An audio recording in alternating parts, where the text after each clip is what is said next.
Hi, everybody. This is Will Carlin. Welcome to the 2023 David C. Johnson Jr. Memorial Squash Doubles Tournament at the Heights Casino in Brooklyn, New York. We have had technical difficulties for the evening so far, but we are up and running, and we'll be bringing you the last two matches live. We're still working on audio, so I don't even know if those of you who are here can hear me, but we are checking it out, and we'll be right back with you.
Hi, everybody. Thank you again for bearing with us through the first couple of matches that we've had here.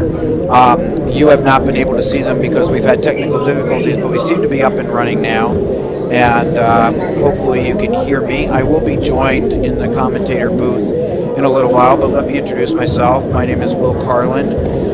Many of you know me as the master of ceremonies of some of the pro singles tournaments and maybe the back page columnist of Squash Magazine. And if you're really old, you might even remember me playing when I was number one in the U.S. a long time ago. But tonight, let me just catch you up on what's happened so far. We are in the round of 16, and our first matches tonight featured Ryan Cuskelly and Cameron Pilley taking on Elroy Leong and Christopher Binney.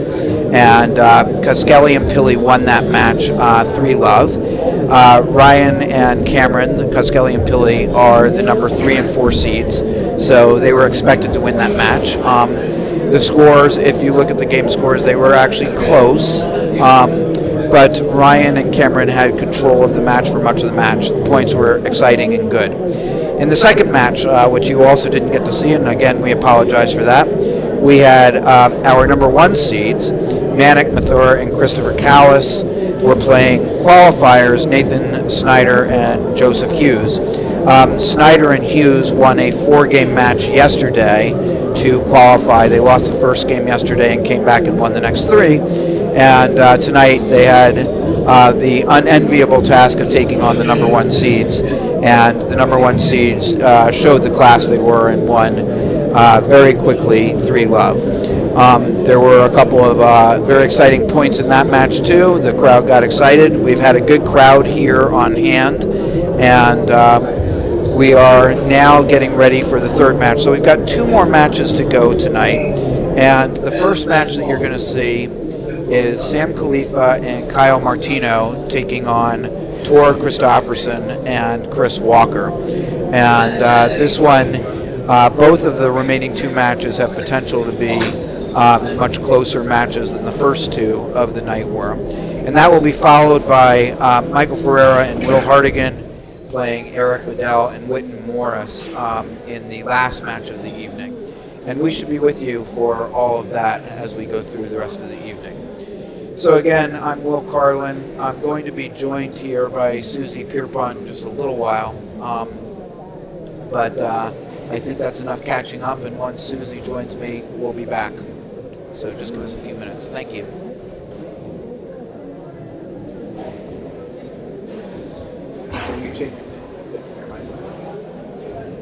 So let me try it this way. So I'm trying to get a good mix in the live stream. So I'll just turn crowd. But you're off right now. You want to hear it again? My voice is still very, I can't hear myself. Because I got you down. You want to test it?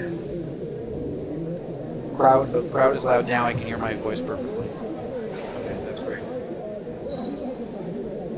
Okay, that's good news. Do a test.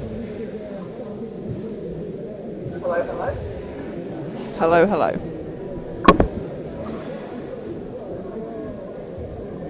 So the ref is wired, Susie? Yes.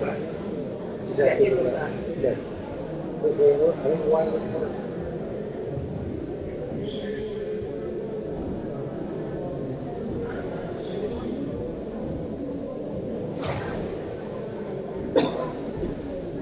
Ready when you are.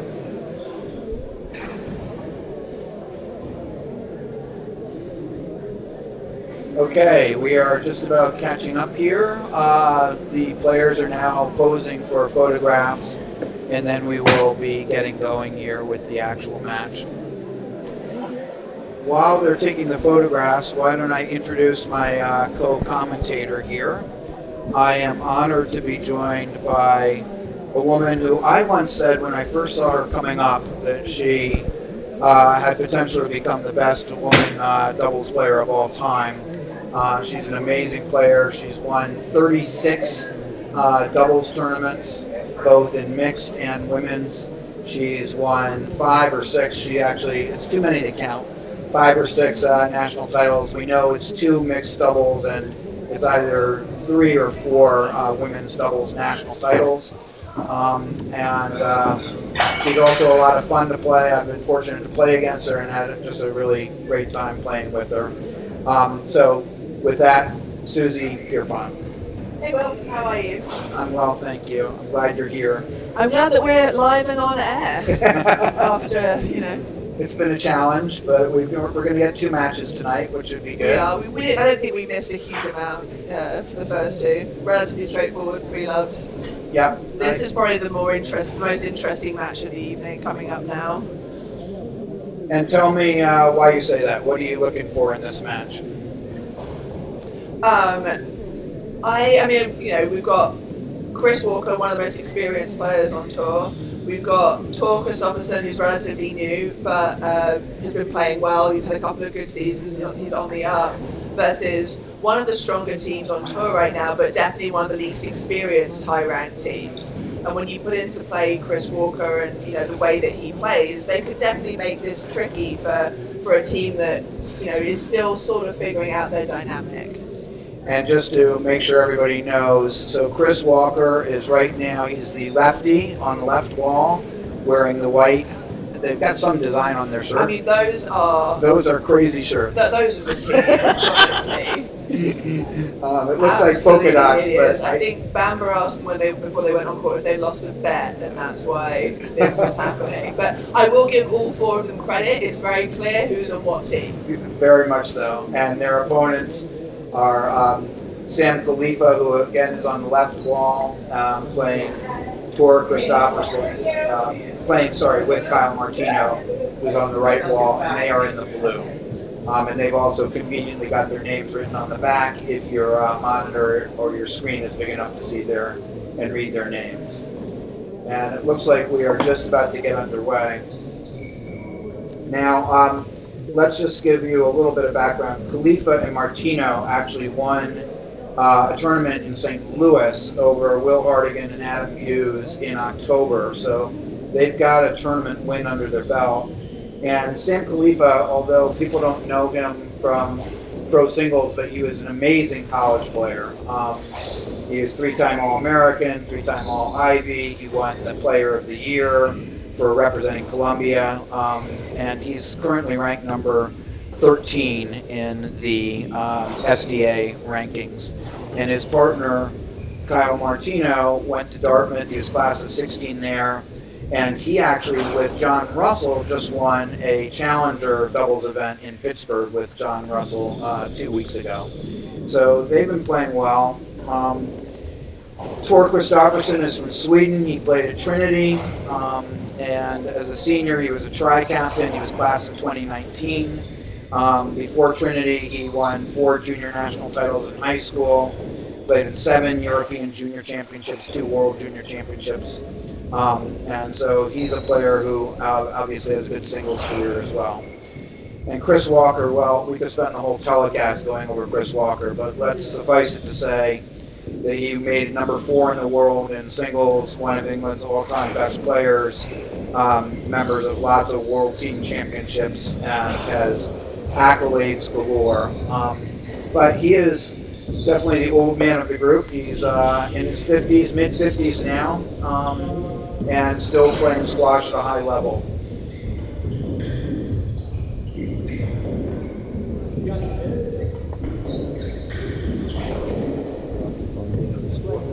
It's not, I don't think they've got that working. That's my feed. There's no score there. It's not my phone. It's not, that's the feed. That's actually what is coming from them. Nothing. So I think there's something wrong with their iPad or something. But even if it's the iPad, the overlay should still be there. No. It should just say zeros. It doesn't say anything until they start scoring. Oh, yes, I'm checking. You can't blame me for that.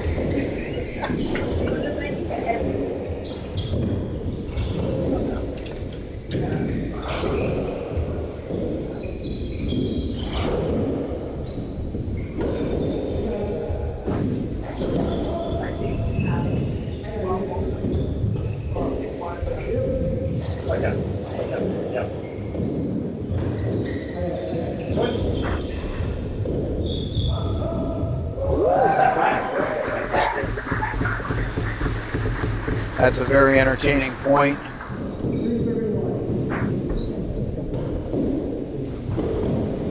It's going to be interesting to see what Khalifa and Martino's strategy is, because what they want to do here is they're going to want to be getting Chris Walker to move as much as possible. And of course, Chris is very experienced, and so his whole thing is what he really wants is to let his racket do as much of the work as possible and have his partner cover for him. So they're going to be planning for that. So Tor Christopherson is going to be looking to cover a lot of ground. I have no idea. And Chris is going to be looking to do a lot of the shot making.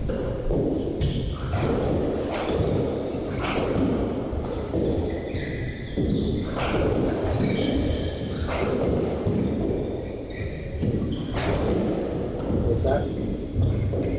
Trying to get the audio right. I'll call Justin and see, because we had the overlay. We had the overlay for the schedule. And as soon as they started getting it, the overlay went down.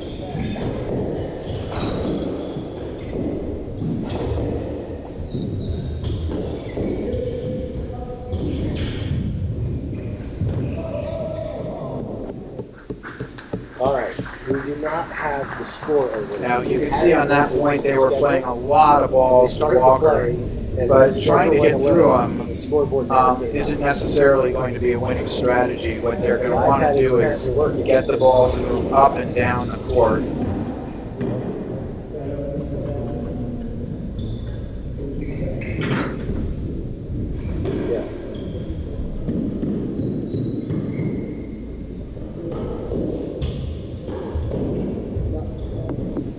But how come it was, we were getting the overlay when it was the schedule in between the matches?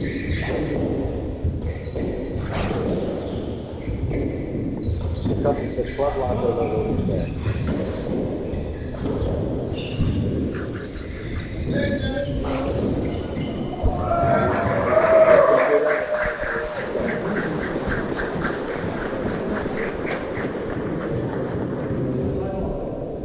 Yeah, I know.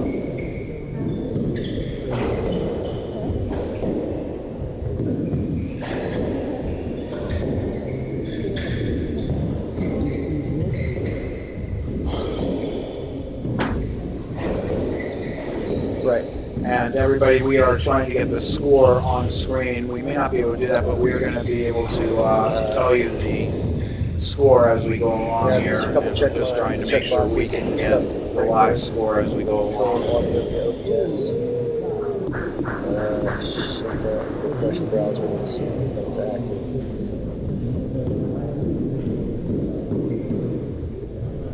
Yeah. Yeah. So right now we are in the first game, and It's weird though.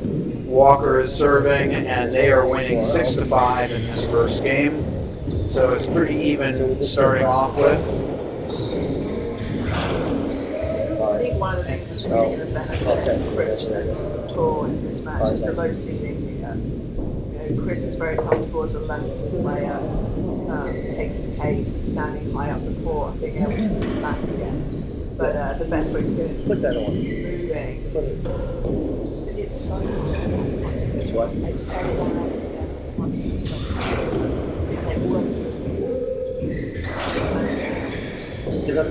Because I feel like you're not talking into the mic as it's designed. So just do this. Is that too loud for you?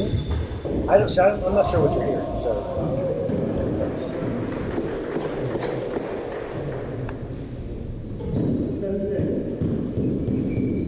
Okay. Check 1 2. Check 1 2.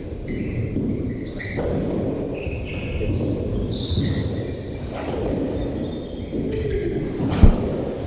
See, I turned the whole thing down, so you won't hear yourself as much, but at least you can live with it. I got you. I just can't have like my ears.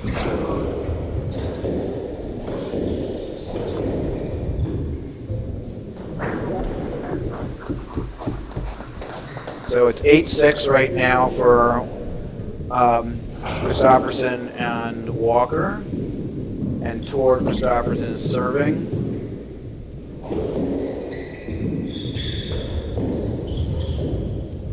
I think that's a smart ball there from Sam, like shooting from the back. Like you rarely, you know, at this level, you rarely want to be doing that, especially on a straight drop and if someone's moving up the court. But Chris being a little bit older, a little bit slower, it's a good way to move him up, especially when it's harder to move him back with the low ceiling. Yeah, I think their strategy has got to be, and I'm sure that Walker and Christopherson are poised to defend against them trying to get Chris to move too much, but that's got to be their strategy, right? It's just to move Chris as much as possible. Yeah, I mean, like I said, though, it's easier said than done when you don't have the height in the court. You know, with a player of Chris's experience and being a lefty over there, like pace isn't going to get that done. You know, he's just going to keep blocking the ball back like that, using their pace to do that. That's not a lap. Yeah, I agree, Chris. Oh, they did give it a let, They Susie. gave it a let, yeah. Yep. Very generous. It was generous. Looked like a good shot. Chris, of course, that's exactly what he wants. He wants his racket to do the work. It's the best way to respond to a bad call. There we go. 7 serving 9 now, just to keep you all in the loop.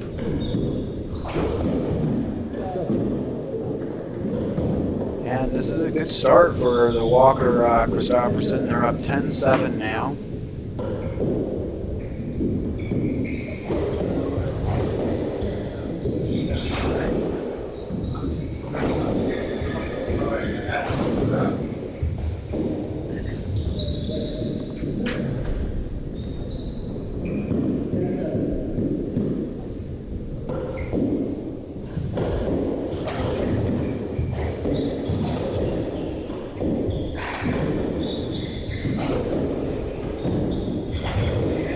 Yeah, I mean, so far the last 2 rallies, the team in white have not had to leave the middle of the court. They haven't once gone to the back wall, and they're not.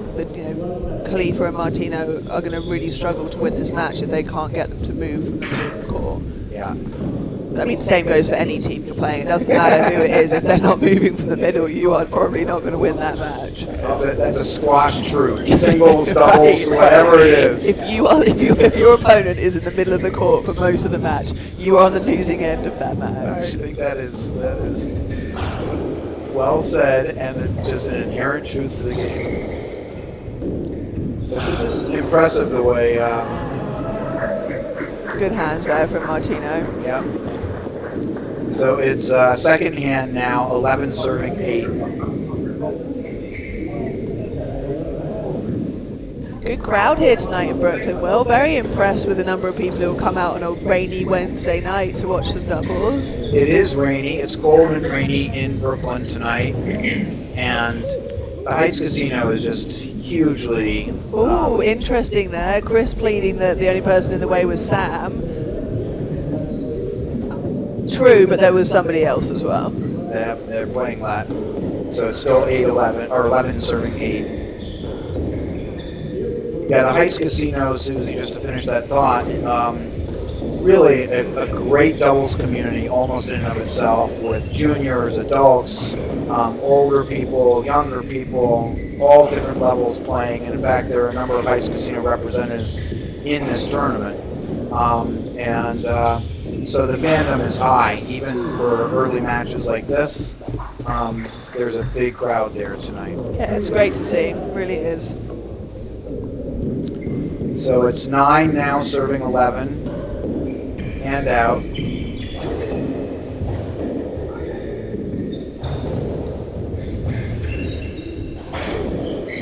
I'm still That's a seeing great the ball white there. players on the tee. Absolutely. Yes. Absolutely. You pointed it out, now I can't stop seeing it. It's Yeah, just- I mean, until they start disappearing into the back of our screen, Blue's got an uphill battle. And indeed, it's now second hand, 9 serving 12.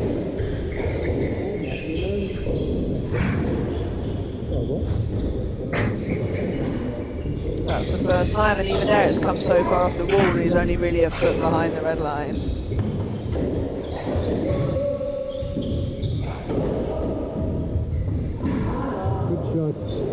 You see, that's one of the first points where they got them to the back wall a couple times, and then they were able to do exactly what you said. And if you notice there, by the time that winner was hit, Tor's come pushing up, but Chris was very much stuck in the back corner. So the court, there were options open to them. Oh, that's lucky. All right, so it is now hand out 13-10. Still in the first game, if you're just tuning in. Yeah, third match of the evening. The first two were both 3-love affairs.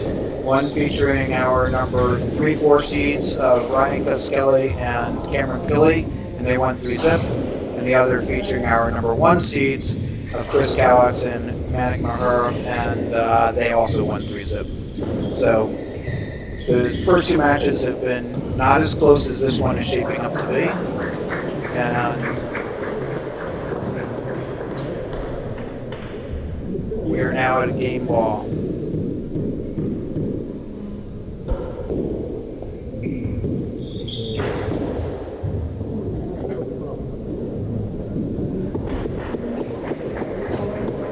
All right, first game, team in white.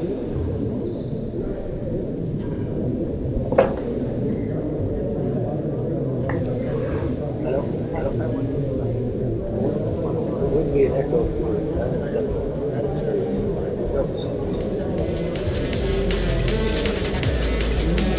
We appreciate your down. Some of you are texting us with information on how we sound, and we are appreciating that. We are trying to accommodate and adjust as we go along. As for those of you who are on the broadcast now, you may or may not have heard, but we were having lots of technical issues earlier in the evening, and so this is actually the first match we've been on. And so please feel free to keep sending us feedback as we go along here. We will be getting it better and better as we go along.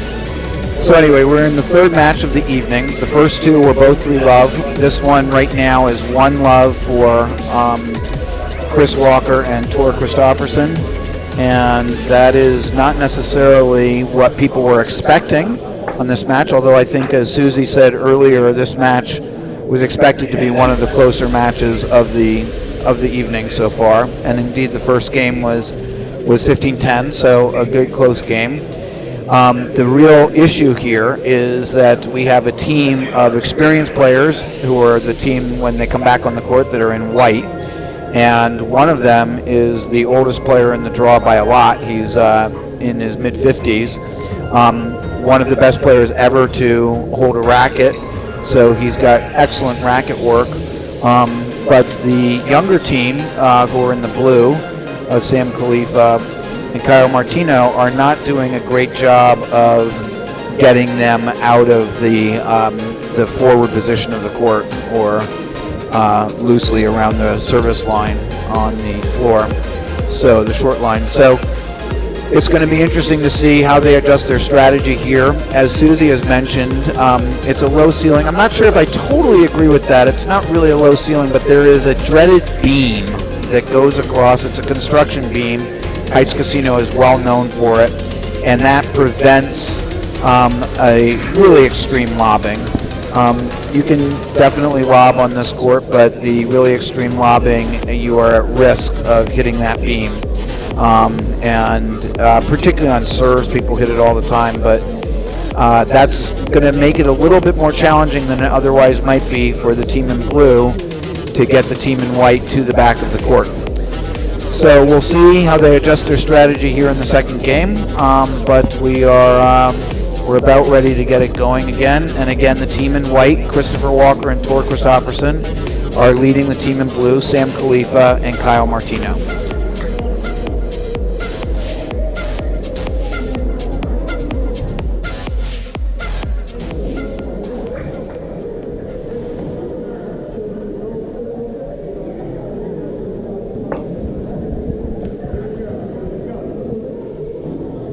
Interesting choice. They're still choosing to serve to Kyle first as opposed to Sam. Don't know whether that's a reflection of how they feel about the team, or if it's just that Chris has the better serve than Tor and they want to start with the stronger player on the serve.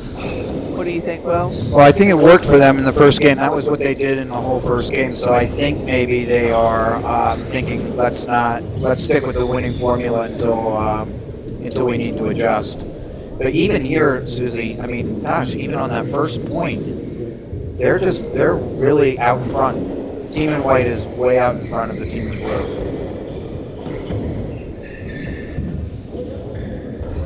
Yeah, I think off the bat here, Team Blue seems to be decided to be more attacking, but they haven't resolved the problem that we saw in the first game, that no one's really had to go anywhere yet. That's better. Yeah. Chris is saying it was down. I don't think it was down. I don't think he's going to get much joy there. Yep. Looked fine to me. No, they're saying it was good. I mean, Sam is one of the fairest players on the SDA, and he will call balls down and out that are 2 foot in if he thinks that someone else would. So.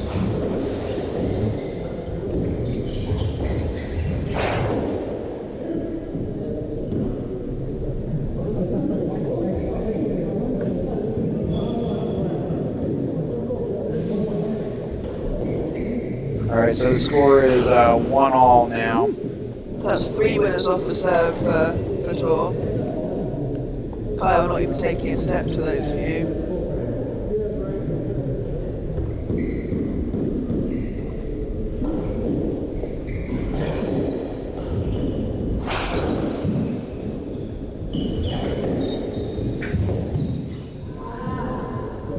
Interesting. So definitely seeing that Tor is higher in the court. I mean, Chris likes to play high, but Tor's right up there with him.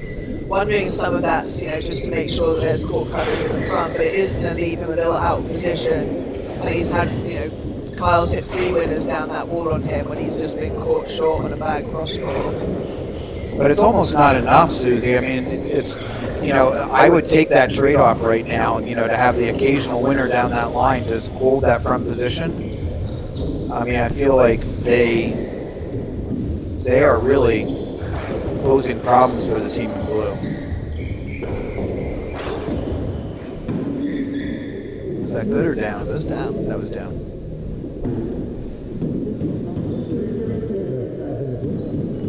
So it's hand out 3-2, I believe, right now.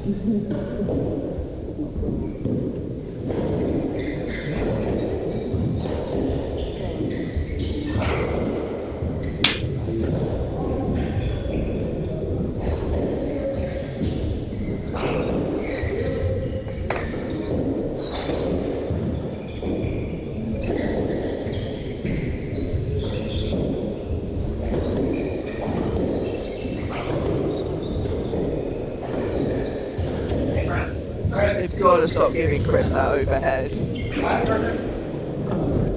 That's what Chris is just hoping for, and if they make the errors like that, I mean, this is. They give Chris an overhead and then under pressure put it in the floor. Perfect. What a game plan.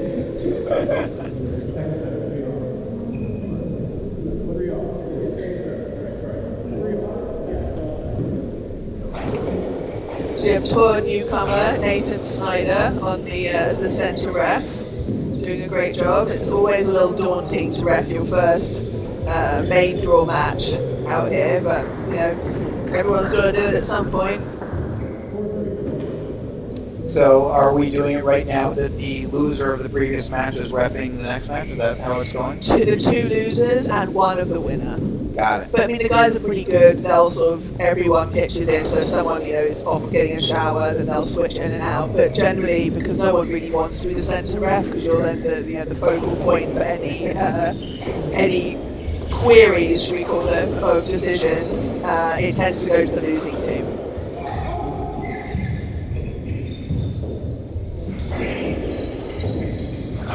Now this is better. They're getting Sam and Kyle are getting the white team moving around more. Oh. Yeah, Chris has gone the wrong way and then forced Sam to go with him.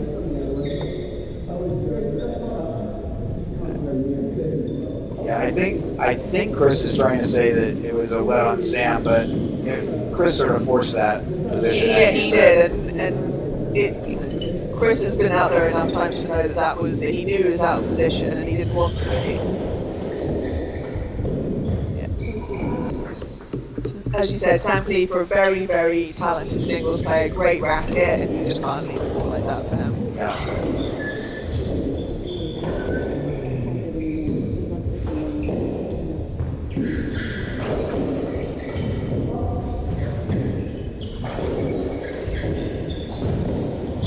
Great gap. a very soft let there from Kyle. He needs to play that ball. Wide open front court from behind with both players behind the red line. You got to hit that. It seemed like I don't understand why he wouldn't. He was in a good position to do a good shot there. Anyway, maybe safety. If it's safety, we'll take safety all day long. Yeah, I mean these guys are accurate enough. They're just soft let.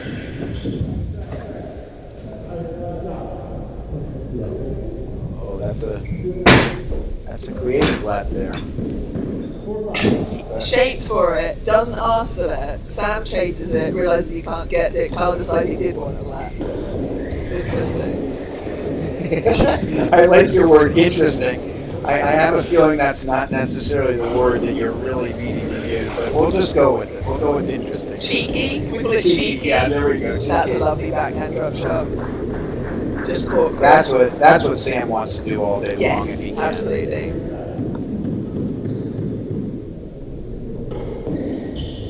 And that also, if you notice, Chris there has had to go a couple of inches higher on that overhead, leading to a slightly looser ball, rather than it just being in his wheelhouse, right on his racket. Yeah. So their length is better and their width is better. So the blue team's length and width is a lot better this game than it was in the first game. Now, when you're saying length and width, the missing word there that you didn't say is also height, but that's I think what you sort of meant there in terms of that lob. Yeah, well, I mean, like you said, because of that being the differential between good height and bad, and it's also kind of hard to tell because we can't see the red line here, but that's sort of all I can see is the length and width, which I'm assuming also comes with improved height, but need a slightly different camera angle to confirm. Yeah. I'm gonna fix it.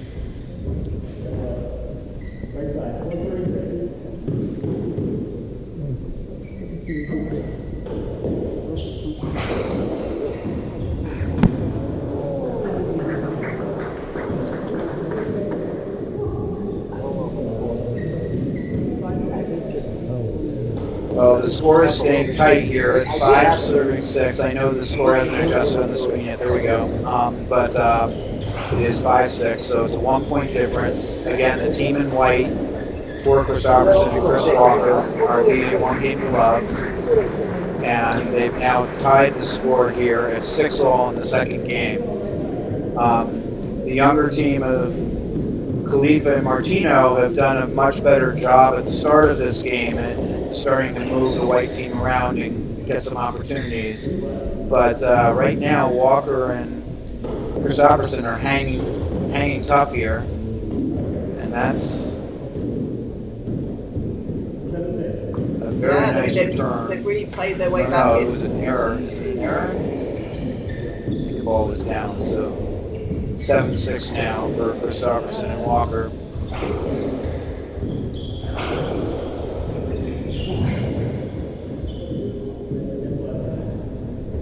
Frustrating ball there from Carr, needs to lift that.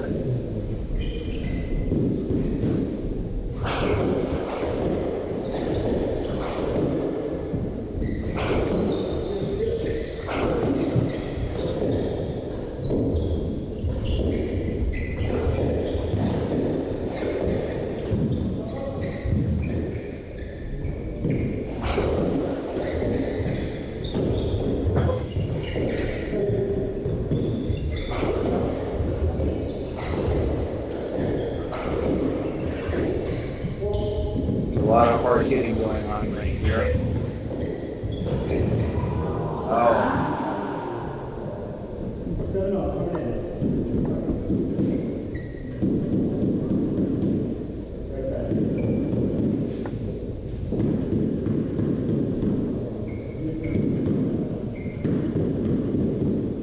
All right, so we're still dead even now in the second game. Trick serve wasn't going to phase Chris there. Not at his level of experience, no.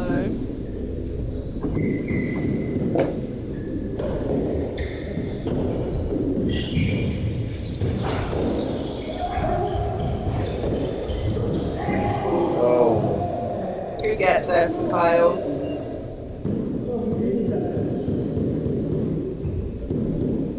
Not sure if he intentionally wanted to jam Tor up, but he did. Yep, now they've taken a 1-point lead here. This is getting to be a critical point of this second game because particularly for the blue team, and now they've got a 2-point lead. Yeah, I think for the blue team, the fact that Martino is now standing, pretty much where Tor was for the first game is probably very helpful.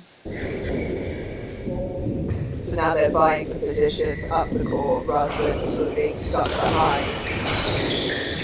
Oh, we got a winner. Nice cross-court angle.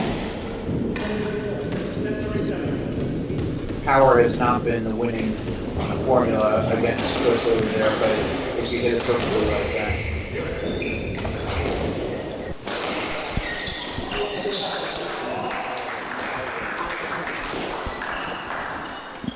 Right side. 10 serving 8.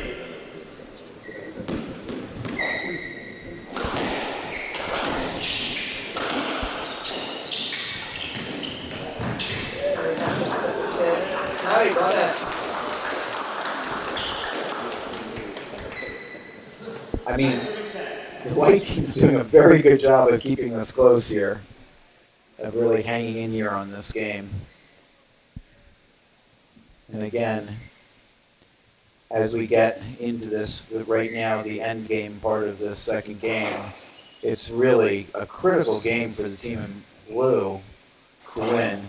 But I almost feel a little bit like if the team in blue wins this match, this is going to turn the tide in their favor. But with mistakes like that, it's not. I mean, that's completely unnecessary.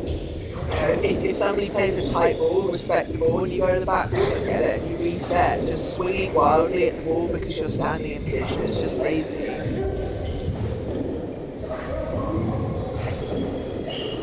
Chris had eyes on that drop shot. That's a better shot. Much better. Now they're getting into the move.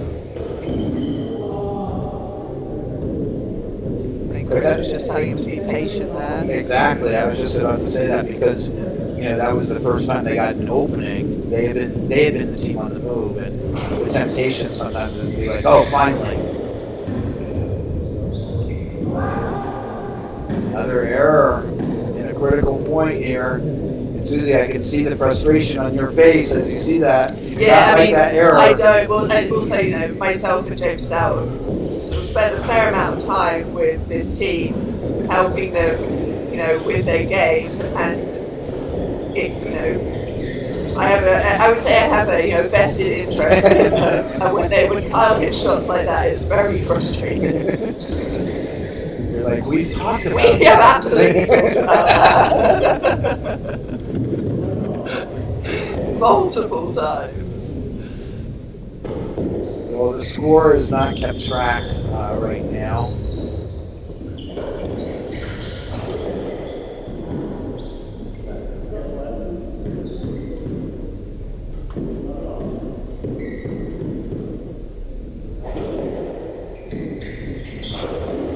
He said 11 all, but I'm not sure if I heard that correctly.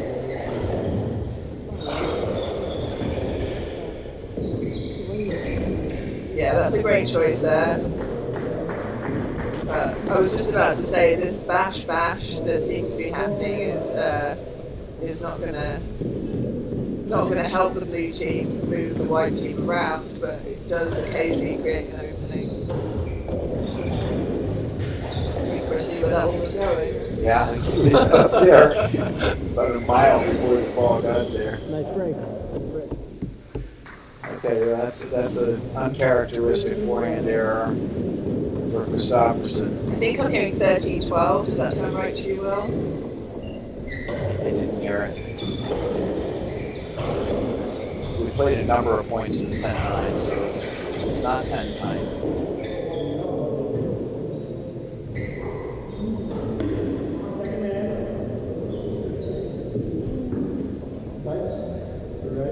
Right side? Yeah. 13-12. I would say if Blue gets out of this alive, it will be just from hanging on and not from, a well-executed game plan.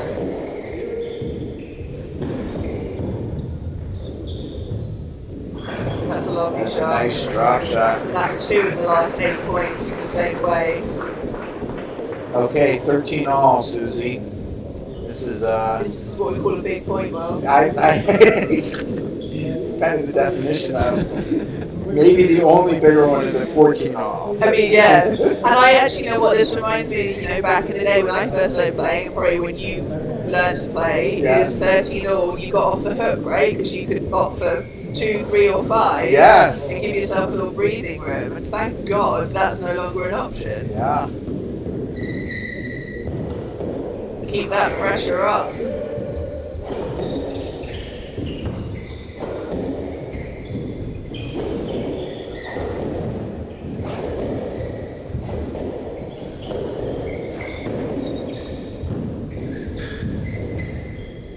I wish you all could see, because Susie keeps shaking her head during points. She's getting frustrated. She does have a vested interest.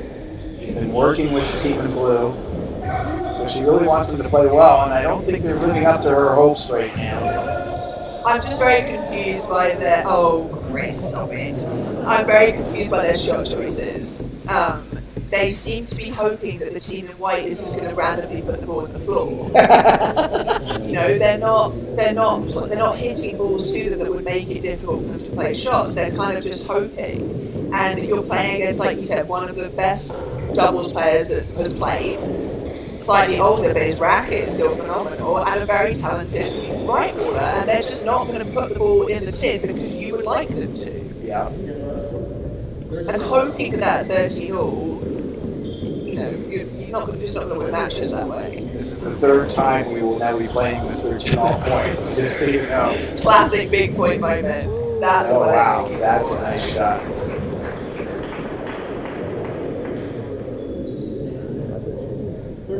But again, I don't know. I mean, if that ball to tour was intentional, great. I don't know that was.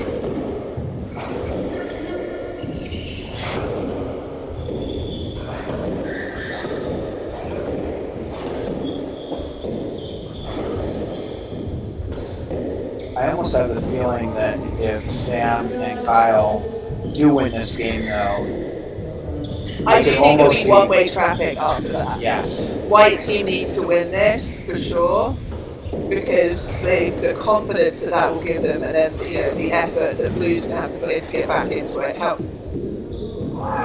Oh wow. And look, Kyle realizes that was really not a good time. Slap happy is what that was. All right. Well, we said the only bigger point would be at 14 all. Here we are.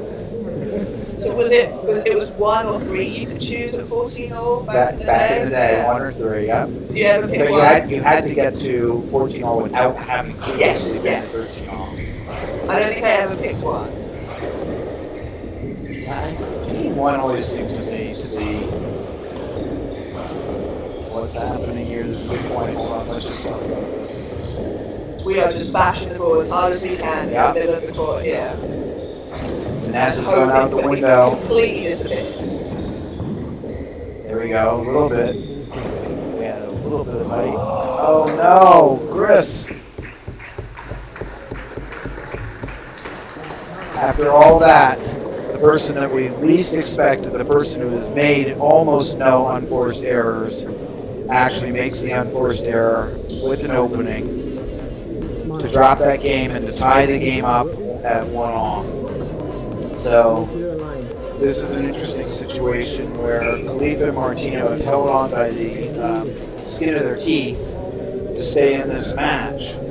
And now, what Susie and I were talking about is because they actually have gotten their worked their way into this match, they now have an opportunity really to sort of get on a roll, and that can be done because a few things. One, they may have started to figure out what the Walker-Christopherson game is, and two, there were a lot of unforced errors, just to put it plainly, and unforced errors often come out of nerves, and once you get one game under your belt, you can sometimes get those nerves under some control, and that may mean, as Susie said just before at the end of that game, it could mean one-way traffic for the team in blue coming up.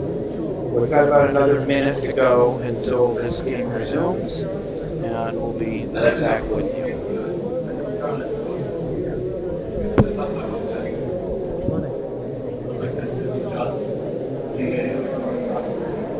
No, you got Witten? Did you get Witten? Reason why I'm staying for the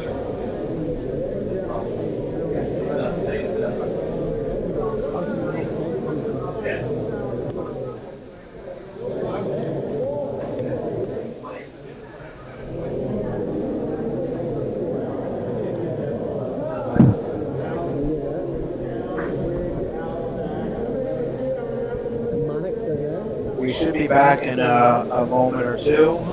The screen is black right now, but we will. I don't think that is a technical problem, but we're checking that out right now just to make sure. The players are not playing yet; they're not back on court. In fact, Chris and Tor are about 10 feet from me right now, conferring. So they are trying to develop their third game strategy. Again, it's 1-all.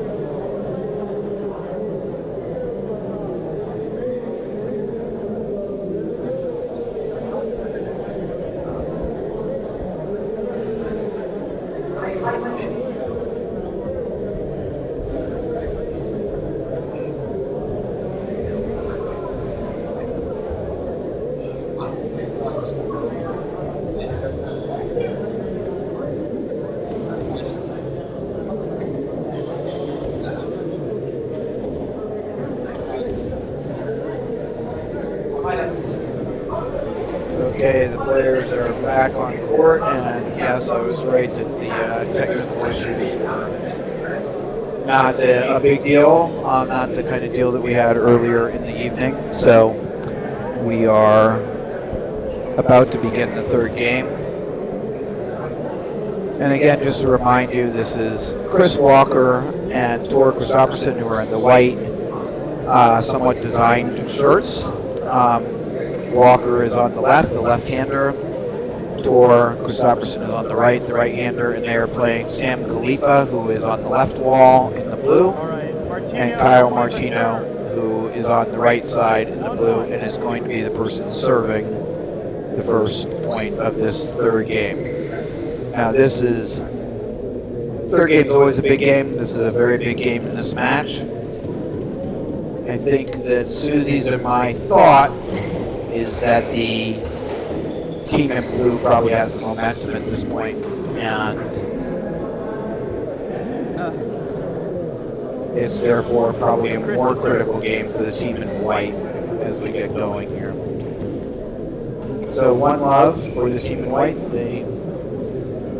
That was the ball that hit the dreaded beam. Can you get him? On the serve. Second serve.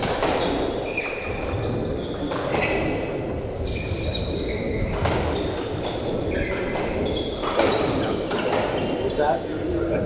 Well, I got the ref.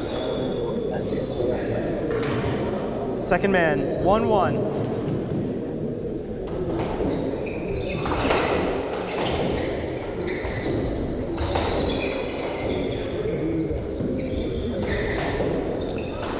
And for our audience, you may have noticed that the sound of the ball is better now. We've had technical difficulties all evening, but we're fixing them one by one, and we've now got one of our mics working. One. So for those of you, a few of you texted me about that, but hopefully the ball is sounding better now to you as well.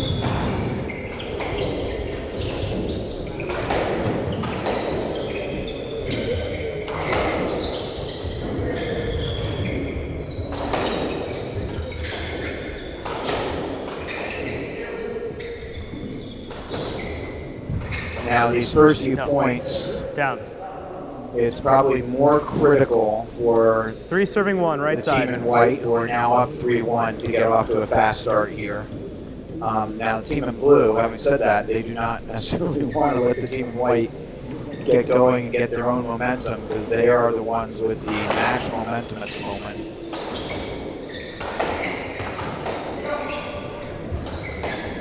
Susie was a little critical of the team in blue, thinking that they hadn't really played with the right strategy in the second game, and they were a little bit fortunate to get it. And it's going to be interesting to see how the momentum goes here on the first few points. 2 serving 3. Coming in. So you should also be able to hear the referee much better now. So it is 2-3. Team in white has the 3. 2 serving 4.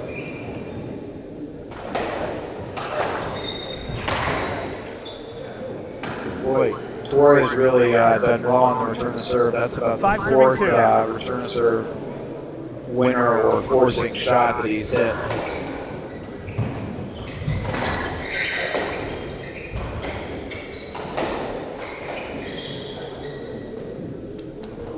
And the team in white is getting off to a fast start here.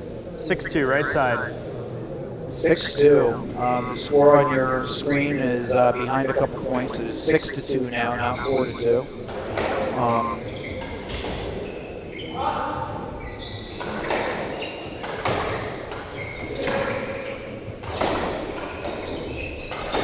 And again, if you just watch where the players are,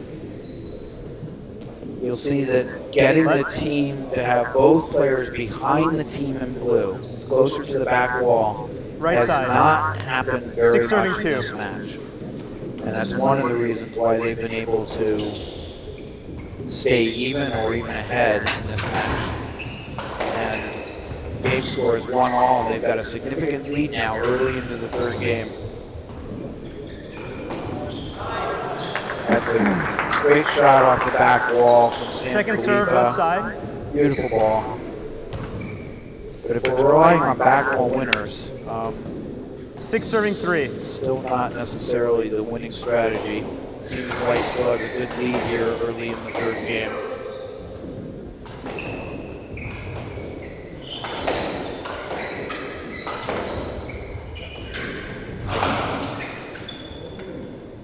Yes, let. 6 serving 3.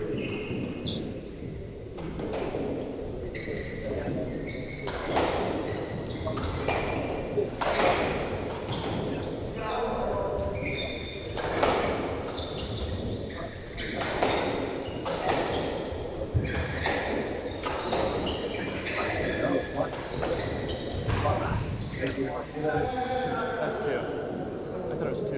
What? 2. Yeah, it was 2. 2. That's interesting. Sam right Khalifa side. doesn't usually have to get 7 called serving down 3. for a ball. It was a close call. I think Sam may have actually honestly thought he got it, but he's not going to really argue with the call. But again now, 7-3.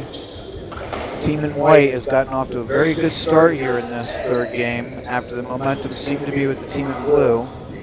And the team in blue is going to have to do some work to avoid going down All right, coming 2-1. in. 4 serving 7. Getting a bad error like that, very rare from Tor in this third game, but that will help. But they're still down 3 points. 4-7 again. The score on the screen is incorrect. Yes, It let. is 7-4. 4 serving 7, right 4 side. 4 serving 7. I think we're using the iPad to score, and the Wi-Fi here is a little suspect, and it can sometimes take some time to.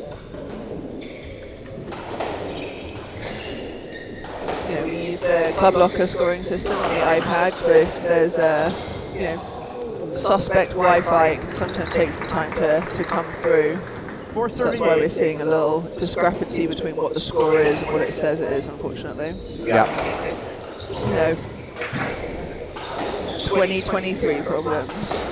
2023. Also Heights Casino problems because Heights Casino, this court is, it's down below ground. It's hard to get access appropriately. There's always been connectivity issues for spectators down in this court, but we'll try and keep you posted. This is a big point. It is a big point. And again, I just want the crowd to watch. We're seeing the team in white holding a front position, but the team in blue got a big opening there and was able to successfully put away the point.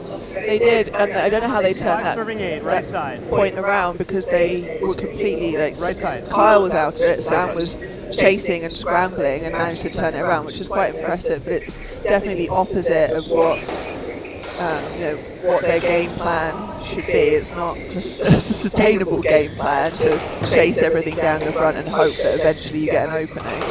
No, and they've stayed 3 points behind. It's 5-8 right now. They stayed 3 points behind almost from the very start of this game. So 9 serving 5. 9-5 now. I'm sure you just heard the referee say that. This is 10-5. Sam just gave up on that ball. He knew he had left a setup, and he just sort of turned his back. Yeah, very, very odd. And look at body language now, Susie, because it just looks like, I mean, they're throwing in this game. 11-5. That ball hit the beam. Second serve. Now the interesting thing is when a team gets discouraged, as Blue does, the other thing that happens is the team in white gets totally pumped up.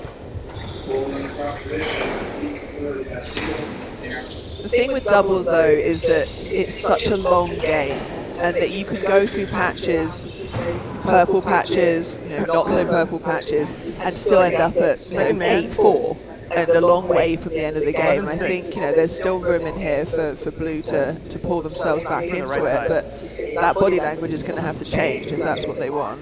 It's 11-6 though. I mean, the game is it's getting into the end point here, and again, Tor, I'm telling you, Susie, I think they're looking very confident right now. They're strutting, and Team in Blue is looking not confident. That was a big opportunity for Walker to hit a good winner. This point could turn around. Wow, Chris in the front right corner. It's been a minute. Yeah. Nice finish there from Sam. Yeah, Sam just acknowledging Chris's get over 7 there. serving 12. And Chris also sort of saying, yeah, well, glad you hit the winner since you had the whole open court over there.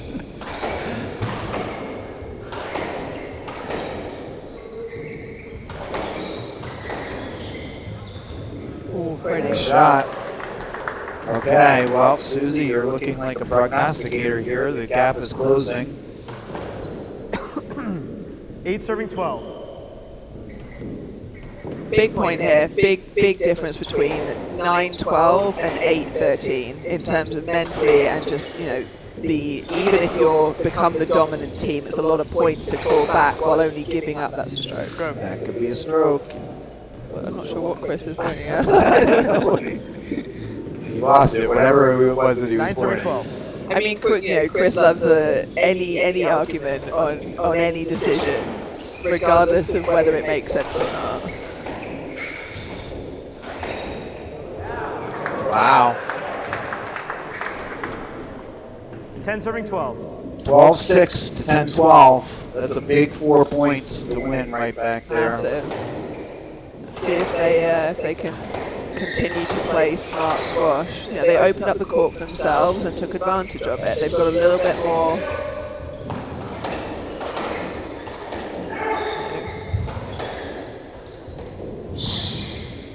That's a lovely shot.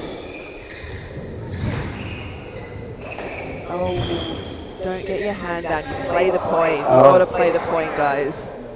All good? It doesn't matter. Kyle just, you play the point out and win it twice if you have to, and then you argue about whether the ball was good or not. And what I'm lost on what the decision is 11-12. here. Oh, they called it down. Well, they did. Wait. It was 10-12 before that point. It was. Sorry. Hey guys, one second. Can It was 11-12. We know that here. I don't know if the referee knows it, but No, it was 10-12. They're saying it's 11-12 if that ball is down, but if they're playing a let, Yes, then it's 10-12. 10-12. Yes. Chris and Kyle. You and I are in agreement. That'd be Tor and Chris are 13-10. I will say I did think it looked down. However, On the right side. to end the point on a 10 because you thought the last ball was down is just silly. Hold on, So hold on. they're saying 1 second, guys. that it's a winner. Okay, so it's 13-10 is the score. Yeah, so they're saying that Sam's 10 is the one that was driving. Yeah. So they lost, Sam and Kyle lost the appeal, and Sam's 10 was the one that counted, but now it's 10-13.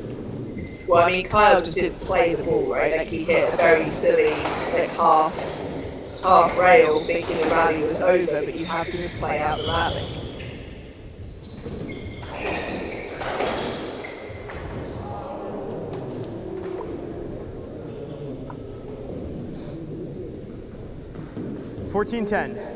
All right, here we are, game ball for Walker and Christopherson.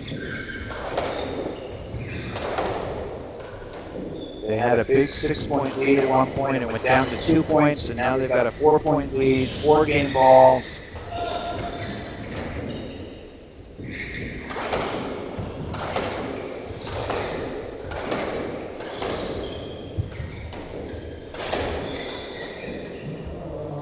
And that blue period in the middle there, that cost the blue team because they had been down, but they were closing the gap, and that 4-point lead that turned into a 6-point lead became the difference.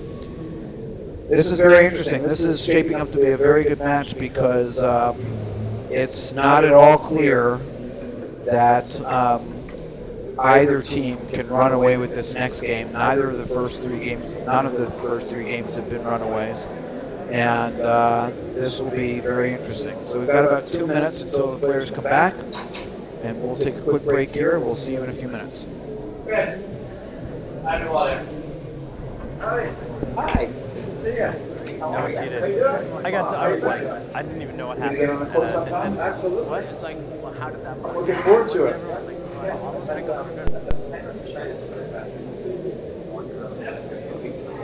I have a single recommendation.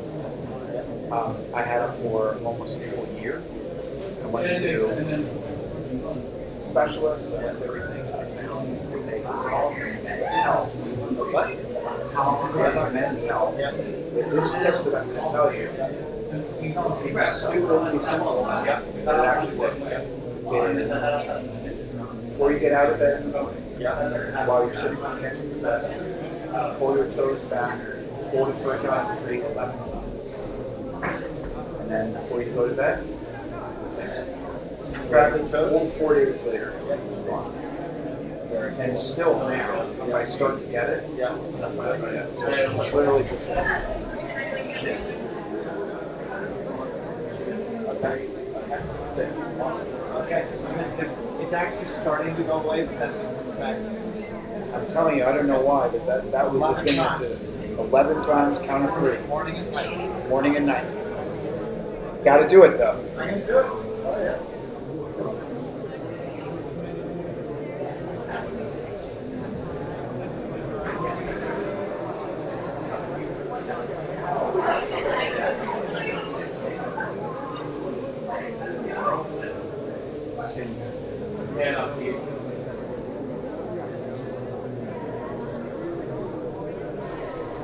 Experience over you.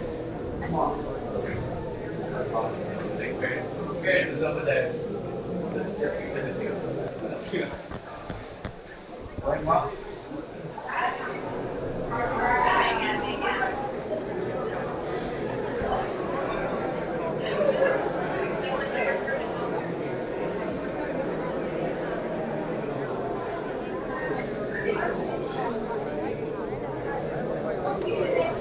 All right, let's get it going.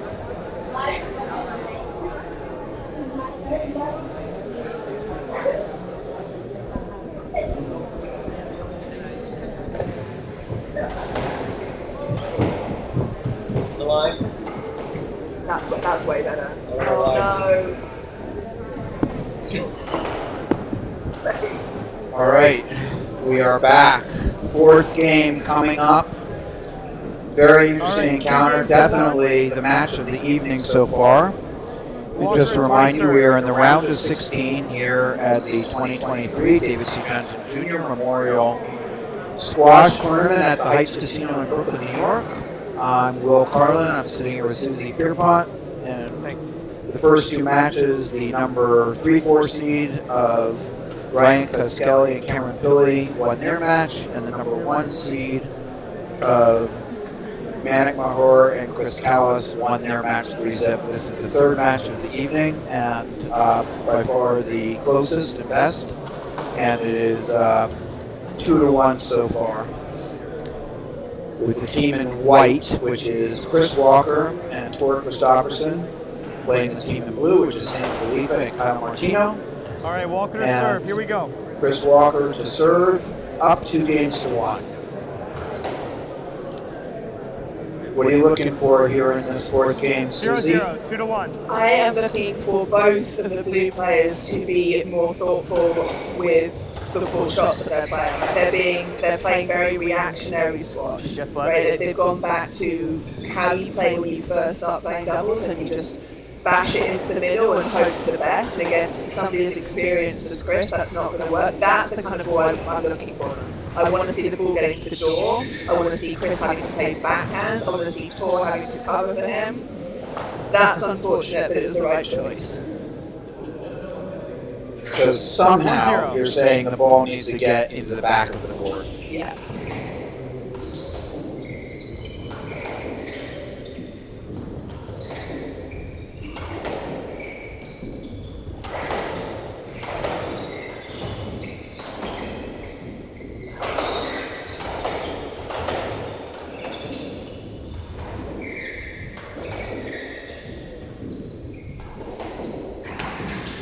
No. A couple of balls there got to the back of the court, 2-0 but I don't outside. think it's really what you were looking for. It's fine. Just there needs to be 6 or 7 of them. Yeah. And then to miss the ball on the sidewall like that's nerves and it's panic and it's a lack of footwork.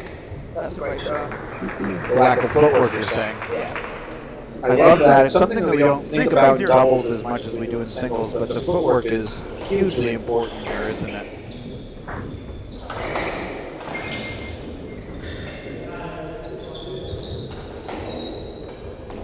That's what I want to see.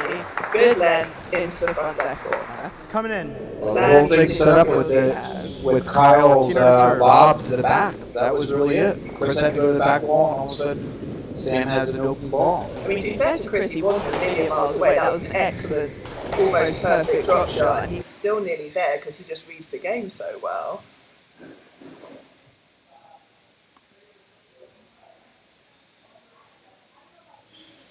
Okay, well, they open up a 4-point lead, the team in white. They're up 2-1. Now it's a 3-point lead, but if the team in blue is going to make a move, it's getting to be time to do so. Absolutely.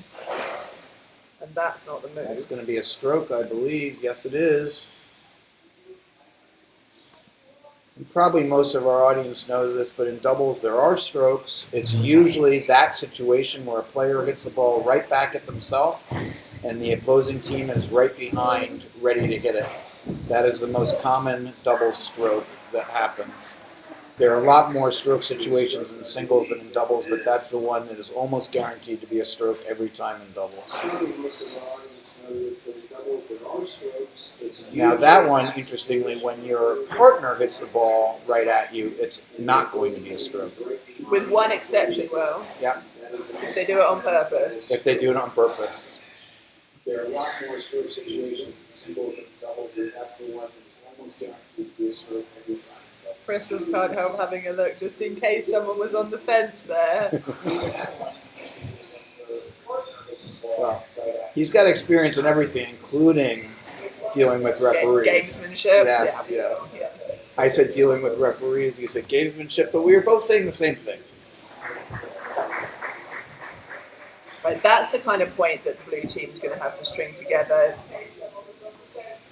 12 more times if they would like to win this game and stay in the match. They had Chris go all the way to the back and all the way to the front. They kept the pace. That's a great shot. There. even there, the serve, he had to go to the back wall, and then there was an opportunity. The thing is, obviously that nick, so it doesn't matter where someone's standing, right? They're not going to get it in the back, in the front, in the middle. The thing is, when you have an open court, it is just so much easier to swing at that ball and feel confident. So you're more likely to hit a better shot, even if it doesn't matter if it nicks where they were standing. So give yourself a chance and a margin for error by moving somebody into the back of the court first.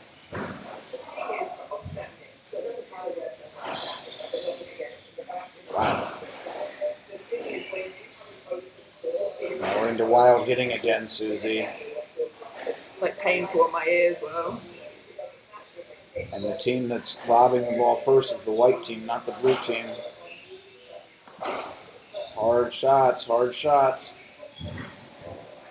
But if you have a racket like Sam Khalifa, occasionally it'll work out. But the problem is... Like, why was he going into the front right with that? He's got Chris boxed out, and the reverse would have been a much, a higher margin shot that probably would have had the same result. Instead, he had to literally hit the nick for that not to have opened up the court. Well, you just intuited what I was going to say, which is that the same thing. Almost exactly the same thing. I'm afraid they're learning the wrong lesson. Is that going to be a stroke?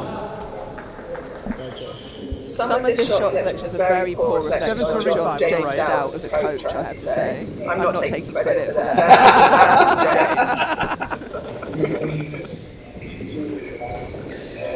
James, if you're listening, that was Susie Pierpont who said that, not Will Carlin. So both Osama and Kyla are members of the racket club, so they're on court with Stout on a very regular basis.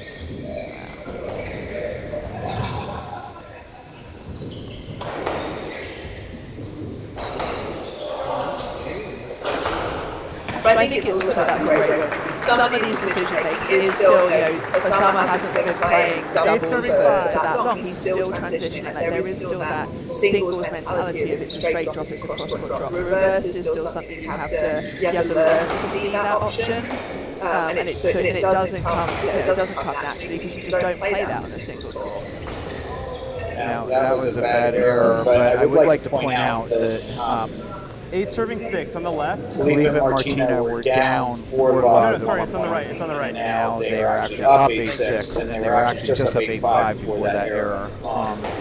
So they have turned this game around. Of course, they absolutely have to. They're down 2 games to 1, so if they lose this game, they're done.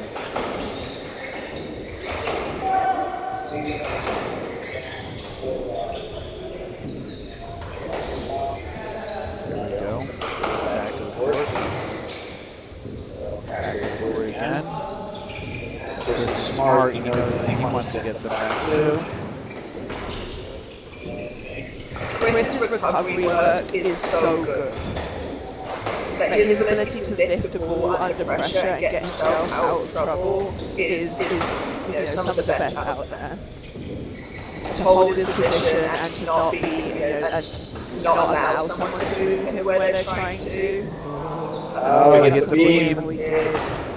He hit the beam. You could tell that looked like actually exactly the right shot. That's the problem with this court in particular. Broken string or broken racket there. String. String. And it doesn't look like there's another 9 racket. serving 6 on the left side. Ready Doesn't down there. have to take those stairs all the way out. So for those of you who don't know, the Heights Casino, this court is actually dug out of granite. He's about to lend his opponent his spare racket.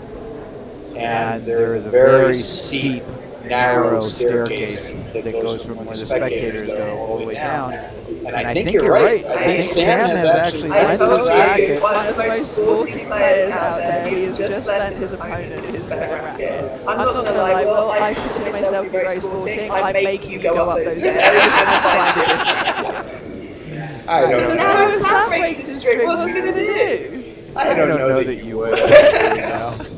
Actually, I've played against you, and you are. 9-6. I've had really nice matches with you. You are a very, very sporting player. Somebody who enjoys playing games too. I do. I love it. I miss it. I can't wait to be back. Yeah, so actually, stay here for a minute after the end of this game so we can just tell everybody what's going on with you personally.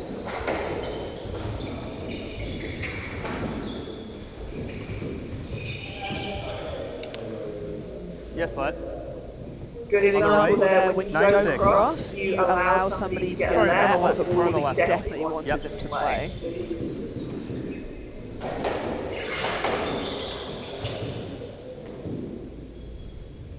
Late call, Yes, but he lad. was definitely interfered with. Yeah, I think he clipped him. Yeah, he did.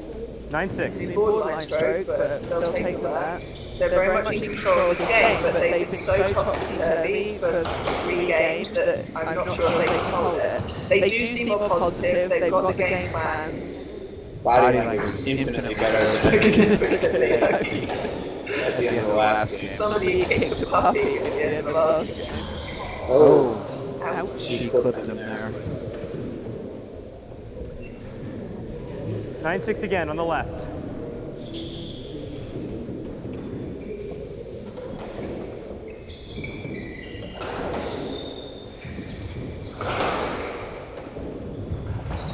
There it That's is. a nice shot. See, now I actually like that use of power, a hard ball down the middle in order to get a loose ball where he can actually use his touch. That's not just wailing away at the ball, that's actually hitting power with intelligence. Absolutely, especially when you've got 2 backhands down the middle of the court. Yeah. And it's much harder to bring your racket all the way across your body to be reactionary on a backhand than it is to quickly turn and put your forehand on it. So it makes sense. Side out. But that 3-wall into the floor, I don't know is Dreadful. 7 serving 10. honestly. But still, they've got a 3-point lead as we start to move into the latter part of the game. Have we seen any double faults here tonight, Will? No, I don't think any doubles yet. Lots of first serve faults.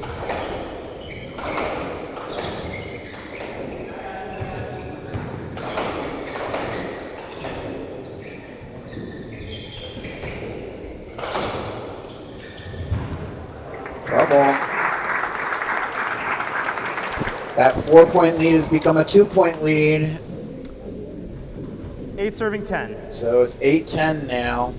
And all these games have actually been close as we've gotten to the end, with this second game being the closest.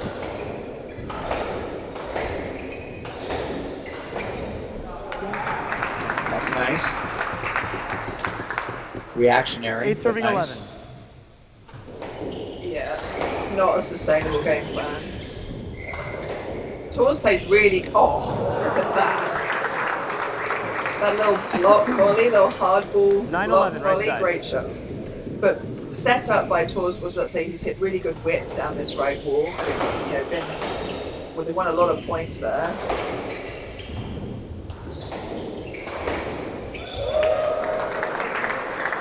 Okay, Kyle is starting to feel it, 12-39. which is nice to see, because he was hitting a bunch of errors for a while.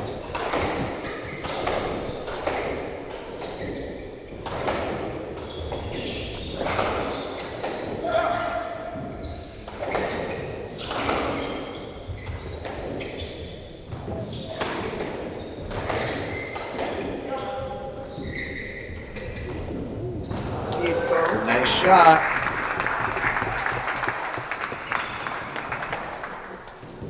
Thirteen 9.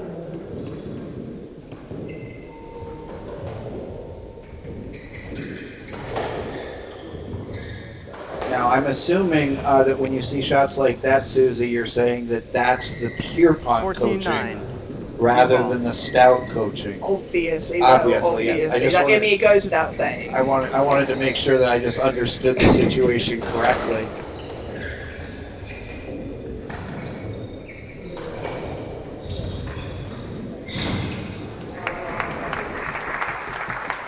So good get there from Tor. Little roll around the corner. Second man. 14-10. We've had two 15-10 games so far in this match. It looks like we might be headed for our third. Yeah, I And think yes, we Chris had given are. up on the end of that one. So, 2-all. Well, at the beginning of this match, Susie, you said it was going to be close. But before we talk more about the match, what I alluded to just a second ago, you said that you want to come back. You had surgery not very long ago. I did. So back in October in the women's event here, I tore my ACL playing.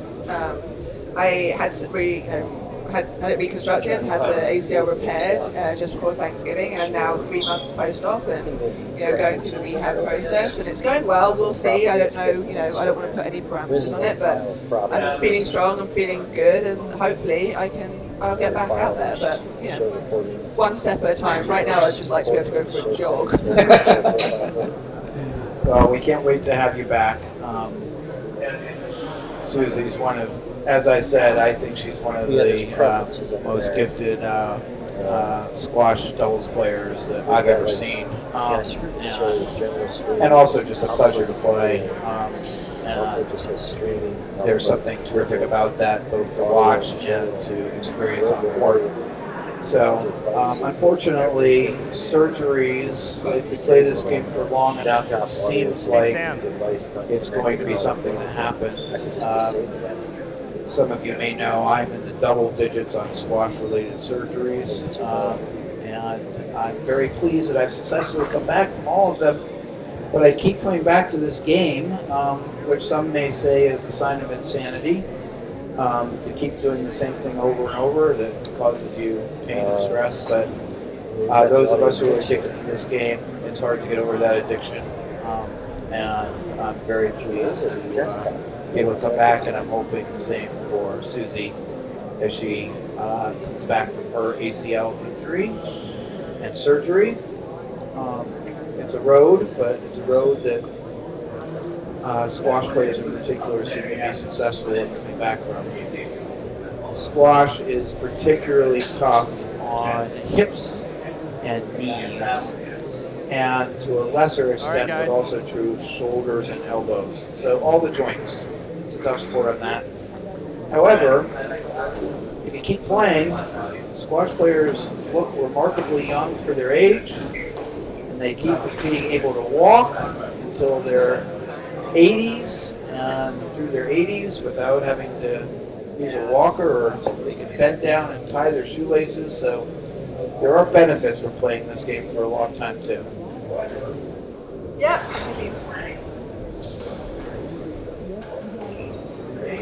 I don't know what to say to the veterans of the game. Like, they're gonna do what they want.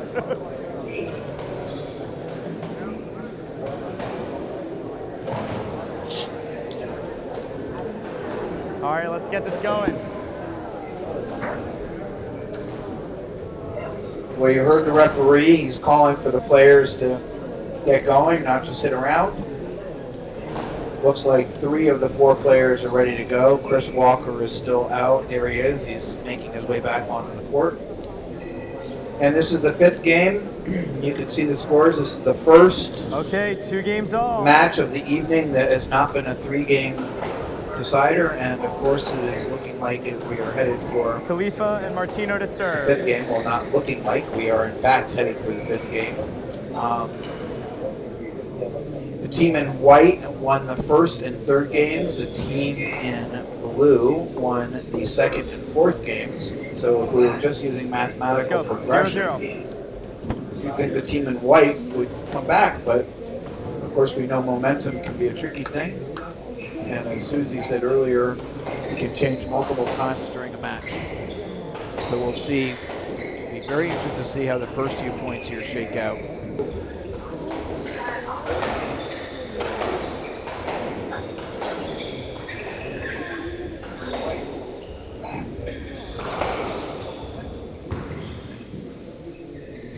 Guess what?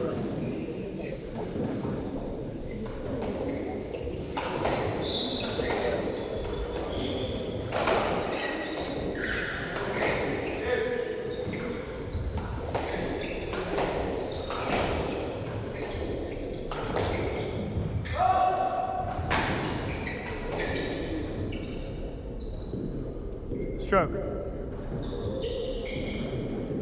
That's a stroke. Coming The in. same situation that I 1-0. talked about earlier where the player hit the ball, Khalifa hit the ball right back at himself, and Tor was right behind him, so that's a stroke. So first blood in the 5th game goes to the team in white.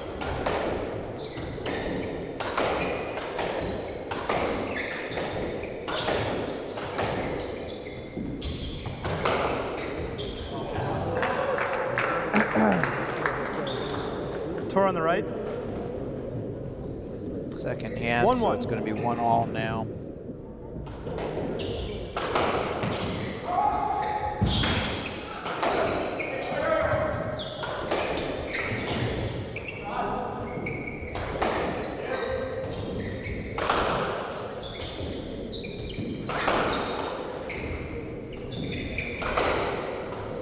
They're really teeing off here, Susie, which I know is the game plan that you Coming in. 2-1. She just looked at me with a glare. Yeah, I mean, I do appreciate that. You know, it is very difficult to hit good height on this court because the beam is right at the point where you'd want the highest part of your lob to be. So you can end up overhitting to the back wall, which isn't helpful either. So I do understand that there's, you know, it's like playing on the old U Club court. There's only so much you can do. no, I mean, that's a stroke. that's a racket to the shins there. 3-1. Absolutely. I think we're on the left. So that's a good example. You know, a lot of the time in the back of the court, when you hit the ball back to yourself, it's not a stroke. Chris walked into that one. He took the shot away from Sam intentionally, and therefore it was a stroke.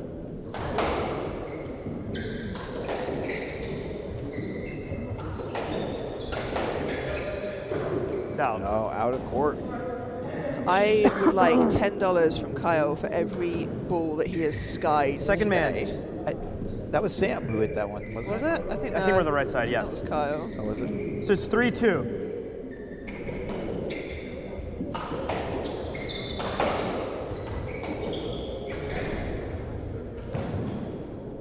We're seeing a lot of contact Yes, lad. here. We've got 4 players vying for the same spots. Neither team right now is getting good length and width, and it's leaving a lot of balls in the middle, which is just going to lead to a lot of interference. Oh, wow. Well, a different pace ball, tight to the side wall. 3-all. Walker to serve. Swing and a miss. Swing and a miss. At 3-2 in the 5th game of a professional tournament, you're okay to try to break your racket to play that ball. That's a nice reply. 4 serving 3.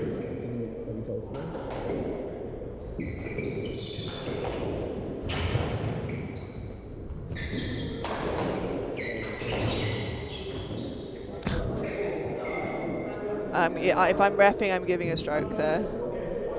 I can definitely see the argument for a stroke. He's not able to play the ball, and Chris is right there. Well, and Chris is obviously, like, he could have backed away to let Sam step into it, but he didn't want to give up that space. Right. So he's purposely in. Oh, that's tough. I think you and I are on the same page on that one. I feel like at 4-3. some point, if you've hit a bad shot, you've caused the interference, and you're not getting out of the way.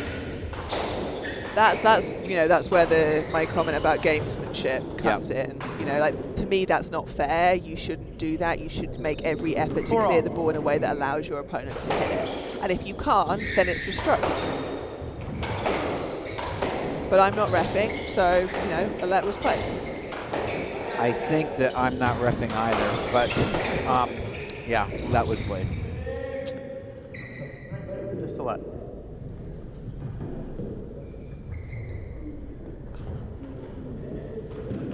All. Chris is definitely really holding position here. I mean, we had 3 rallies now where his entire body has been in the way of Sam's swing.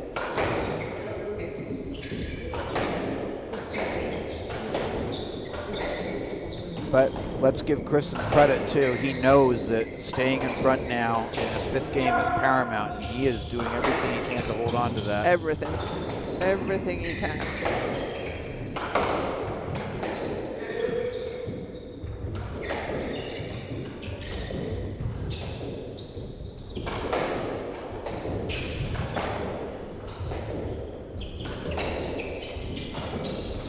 point. Both teams are playing this a little bit better.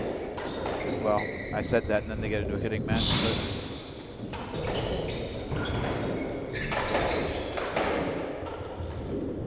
oh, wow. That's what he said. He's got a great racket. He does. And look where he hit it from. You know, 5-4. right smack in front of the I think we're on the right side. red line. It's exactly what he wants to do.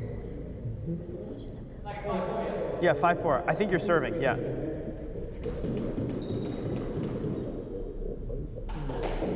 Five, 4. Well, no team has gotten away. In a bunch of the other games, a team has gotten away. 6-4. And this one has been, all the game has been within 2 points for the whole part of this first part of the game.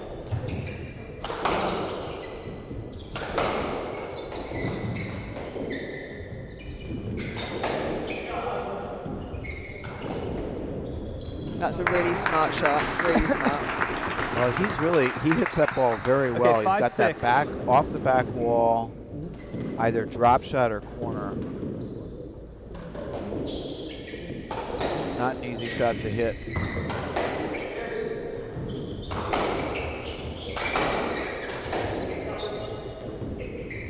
There's again.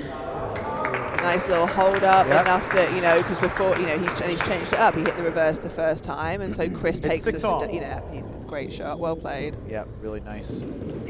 Brought about by good length. You know, ball came to the back of the court. And now a little tension on. 7-6. And all of a sudden the score has reversed. Now, again, I just like to point out the score on the screen is we're a little bit behind here. So it's actually 7-6 for Khalifa-Martino right now. Neither team has had more than a 2-point lead in this fifth game.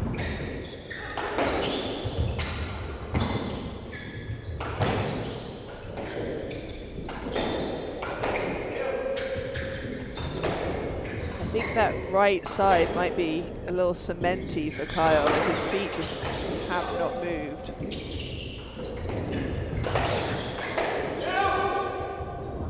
Oh, wow. Well, they avoided the Khalifa off the back wall winner, but then he hits a beautiful shot like that.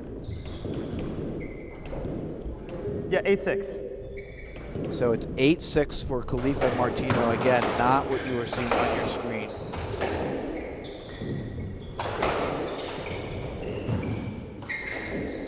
It's a good choice. Trouble.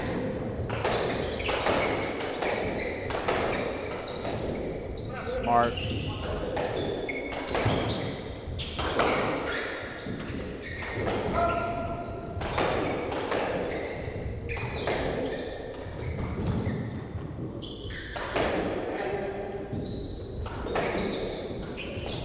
Great shot, good Nice finish. shot.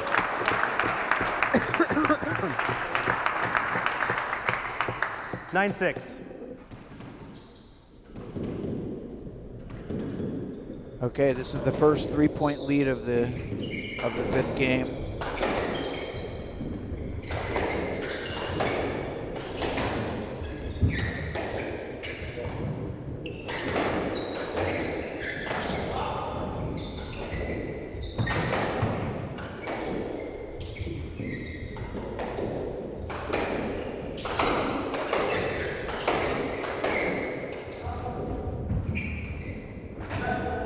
That's good hands there from Nice Sam. shot.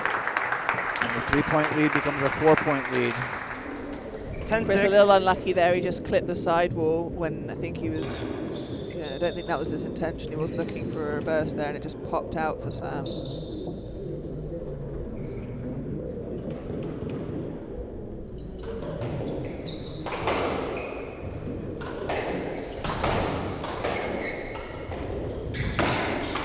There you go. You break that racket at this point in the match. That's almost exactly what you were talking about. That could be a stroke. No, that can't be a stroke. Oh, it could be. That would be a rough stroke. I think 10-6. I think they're playing a lot. Yep. Yeah. No one's arguing too hardly, too tough with that one. It was a good, good length, good width.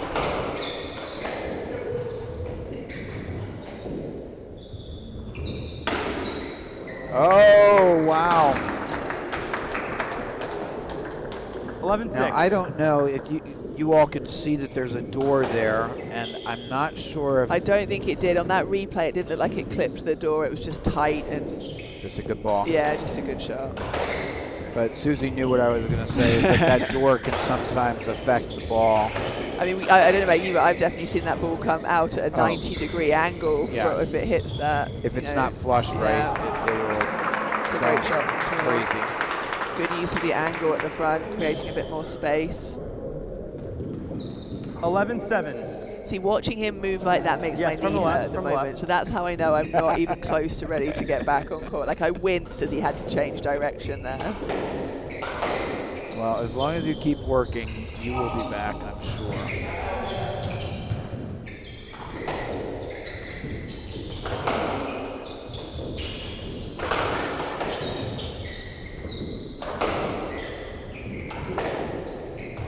It's taken a while, but I was going to say the blue team looks like they've finally worked into a good advantage, and then Khalifa puts the ball into the 10. 8-11. So that 4-point gap becomes 3. And we're into the end game part, but we still have a ways to go. As you said, these 15-point games. Let.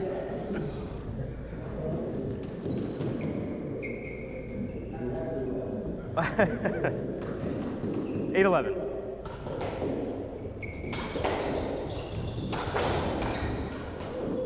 Nice Well, shot. that makes up for that let. No, it's down. Yeah. It was down. It's very down. Yep. Yeah. 8-12, so 4-point lead. 8-12. Team in blue. Looks like they are starting to get control of this 5th game. Can they hold on to put it away, or are we going to have another momentum change? Well, that's a beautiful shot by Khalifa. Another one off the back wall, and this to a completely different corner. Yep. I mean, the way the Blues play now is night and day from how they played in the first and third. They're much more confident, much more thoughtful, more angles. And they're getting the ball into the back of the court. Yeah, and look they're at that, splitting the it just team. opens it up. And if you let 14-8. either of them, I was going to say if you let Sam, but actually we've seen Kyle too when he's had an open ball, he can put the ball away. Here we are.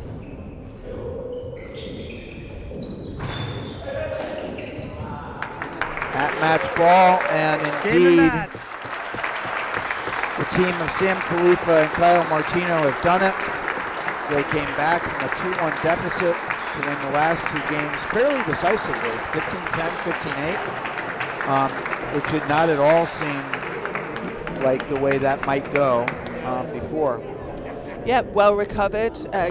Good save. I think sometimes you go 2-1 down and there's a relief that kind of happens, right? Like it can't get worse. You're losing and you're going to lose. So change something up, and if you still lose, you still lose. But if you go back out there for the 4th game and do the exact same thing you did to go 2-1 down, you've only got yourself to blame. Yeah, you have to change something, and they did. They changed it up, and they were more thoughtful about their game, and they made a lot less errors. But no, well recovered. Well recovered. I think that's the point here. All right, well, we still got one more match to go this evening, and you can see the names on the screen. It's Mike Ferreira and Will Hardigan against Eric Bedell and Witten Morris. The Bedell-Morris combination are both Heights Casino players and members, so we expect there to be a partisan and rooting crowd coming up in that last match. And we'll be back in just a little bit with that match for you.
Walker-Christopherson.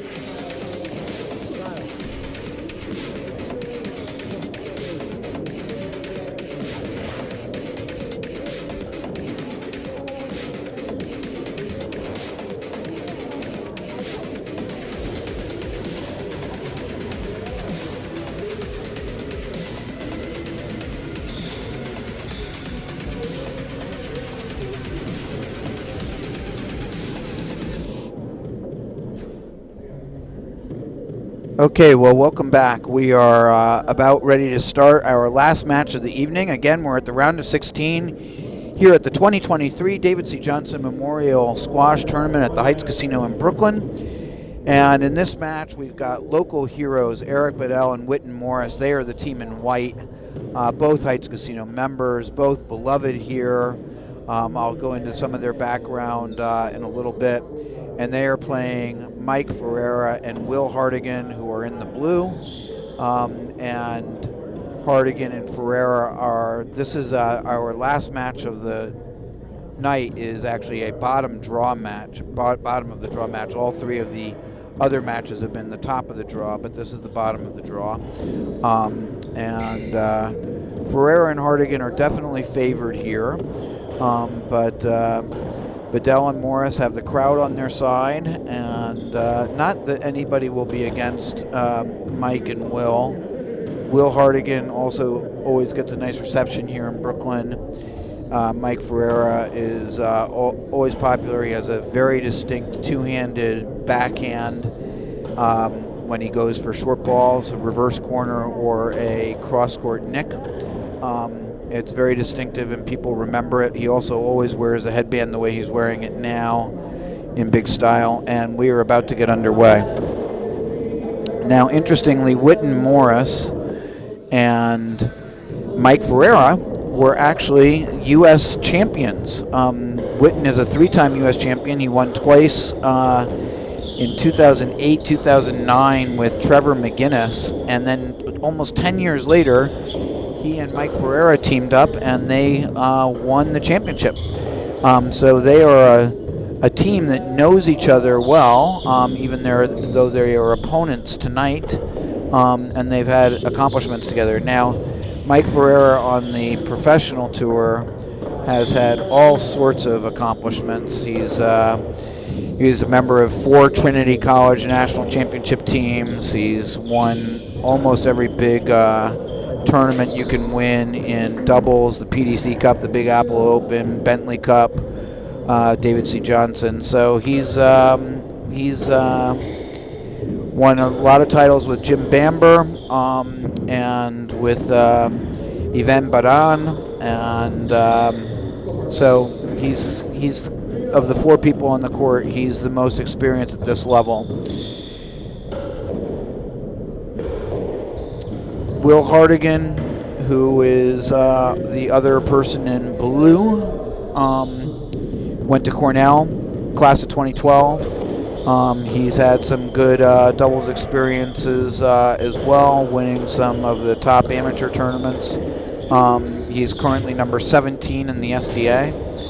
And Eric Bedell, who, again, as I mentioned earlier, he's the left wall player in the white, is a Heights Casino member. Yes, Was a good singles player, but has had tremendous success in doubles at a bunch of different levels. And he's always played well here at this tournament. And 2-3. again, the crowd will be on their side. So we've gotten underway. It's 2-3, 1 point separating the two. And this will be a different match than the match we saw before. There'll be a lot of shot making going on, a lot of angles.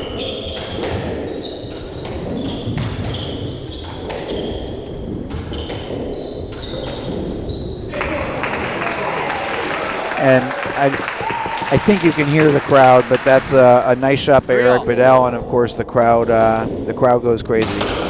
We definitely have a crowd favorite in this match. There's no question about it. 4-3.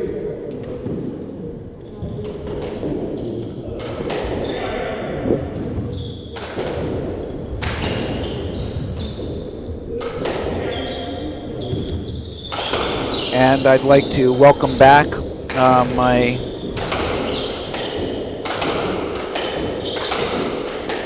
my co-commentator here, Susie Pierpont. We just did the last match, and Susie, I'm interested to know, we've got local favorites of Bedell and Morris here. They are very popular with the crowd. And I guess my question just for you is will that be enough? Yes, left. I 4-3, don't Morris on think the right. so, but I might be wrong. They're off to a good start. I mean, obviously you're only 7 points 4-3. in, but you know, Witten is very experienced. Eric is very talented. Mikey and Will are two of the, you know, in some of the best shape of anyone that plays on the tour. They're both very strong, very fit. I think that shot for shot, that these teams are pretty evenly matched. I just don't know how long the white team can do it for. And do you think the fact that Mike and Witten have won a national championship together as a team, does that advantage one of them more than the other, or just make this match intriguing because they're both familiar with each other's games? I think, you know, it's always interesting when you know 4-all. what's coming, and when you've played with someone, you've got a much better idea of what their, you know, what their range is and what their choices, what their sort of, you know, decision-making process is. But I also know that, you know, I've watched Mikey play a lot. Mikey has a game plan that's Mikey's, and it kind of doesn't matter who he's on court with. You know, he stands high, he shoots, he shoots brilliantly, and he's going to do that whether he's on court with Marnik or on court with me. You know, that's what he does. So I don't think Witten, being someone he's played with, is going to really impact his decision making. I think one of the variables that this blue team, it'll be interesting to see how they do, because, you know, this is the first season that they've been sort of regularly playing together, is that Will has, like, you know, a lot of attributes as a player. He can hit a lot of shots that he just doesn't use in play.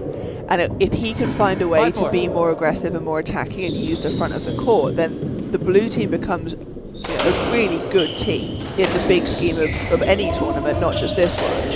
So I'm kind of intrigued to see if Mikey can bring that out of Will, because he is such a shot maker himself. Coming in, 5-all. Interesting. So that'll be something really to watch for here. And how about the other way with Witten and Eric? Any thoughts about them as a team? I mean, I haven't seen Eric play on the left in a while. Like, whenever, you know, when he was playing more, he was the assistant pro at the Racket Club. He's recently transitioned into the non-squash professional world. So, you know, what we call getting a proper job. And so he's been on court less. I think that's a factor. It's, you know, it's hard to come out from behind the desk and step onto court at this pace.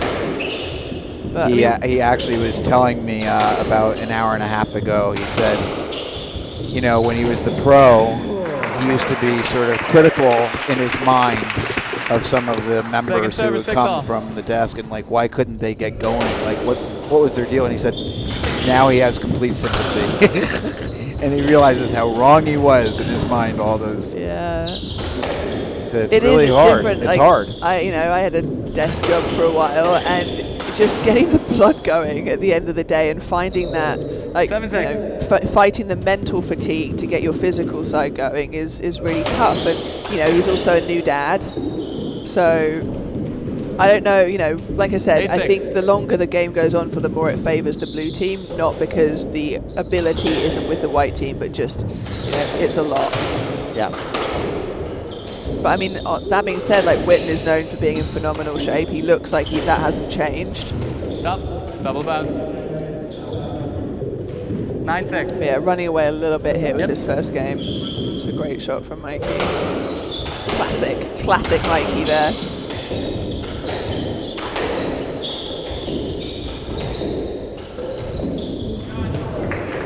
Again. 10-6. Ferrera's ability to hit into the front right-hand corner, whether it's a reverse or a front wall, side wall, or a drop, is really one of the best ever on the left wall. Will just finding himself very out of position. Crowd like that one. Well, as I said, Coming the in, crowd is 7-10. definitely partisan tonight, As they should be. as they should be. And of course, they like both Will and Mike. But, you know, you got two members here. You're going to root for them. Yeah. And Witten grew up playing here, didn't he? Yes. He's a lifetime member. Yeah. Eric did too. Eric grew up playing here. Oh, he did? I played him as a junior, yeah, a 7-10. bunch of times. Moore's on the right, yep. Surprised they didn't have a handicap given the legacy of the white team. That's why this is. There's a the program has been written very amusingly, and the profile of Eric and Witten is talking about the dream of them winning this title as the home favorites. And it's a very it's almost like a little essay. I don't know who wrote it, but it's very amusing. But it is. I mean, they are the huge, you know, hometown Second heroes server, 7-11. in this tournament this year.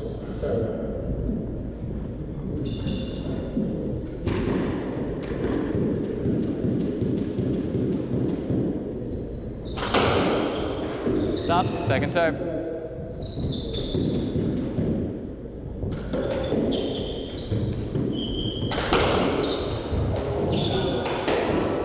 It's a good attacking Coming in, ball from the back 12-7. there from Will. He does hit it very hard. Yep. Stop. He's also Second got like a serve. very, very flat racket, 12-7. which is great for shooting in doubles. Just wish he'd do it more.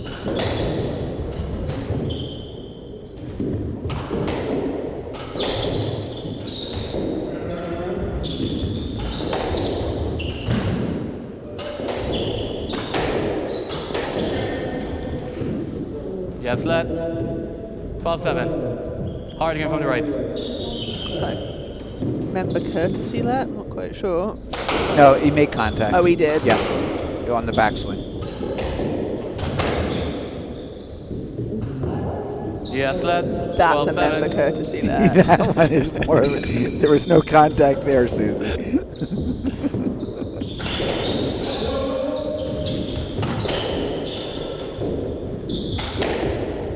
Nice, Will. Take it in. This is a great match for him to try and do that. Probably should have told him that before, but you know, when you're playing a team that you feel pretty comfortable against and you get like a good buffer, it's a great opportunity to try and be more attacking if that's out of your comfort zone. 12-8. It's interesting because Will can hit the ball hard and he's a good mover, but he's just never been super aggressive. Yeah.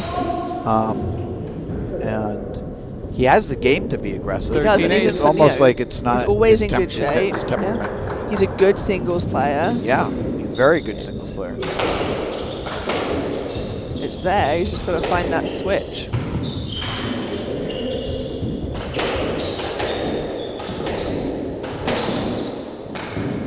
Forcing it a little 14-8. bit. Game point. Yeah.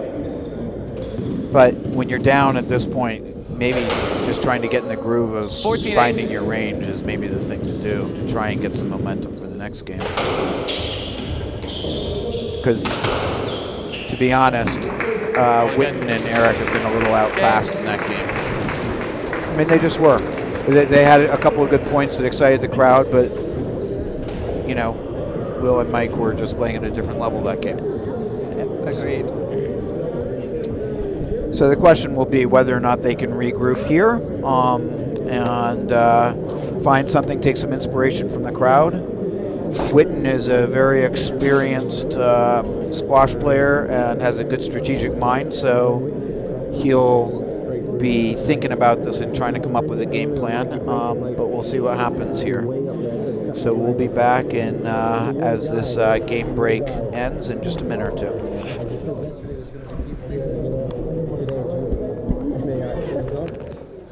I see your hand.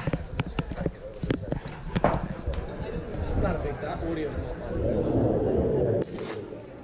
And besides, I'm listening. It is how it's actually you're actually right now. It is pretty hard. Okay, no, it's fine.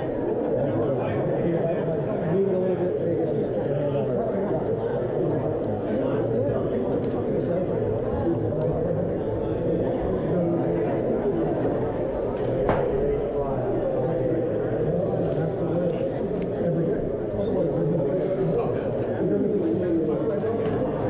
Played with Sam on Saturday. I was playing Fortnite.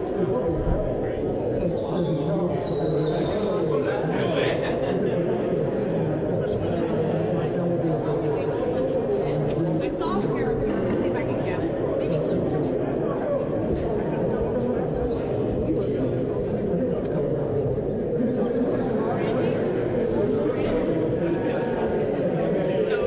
It's nuts.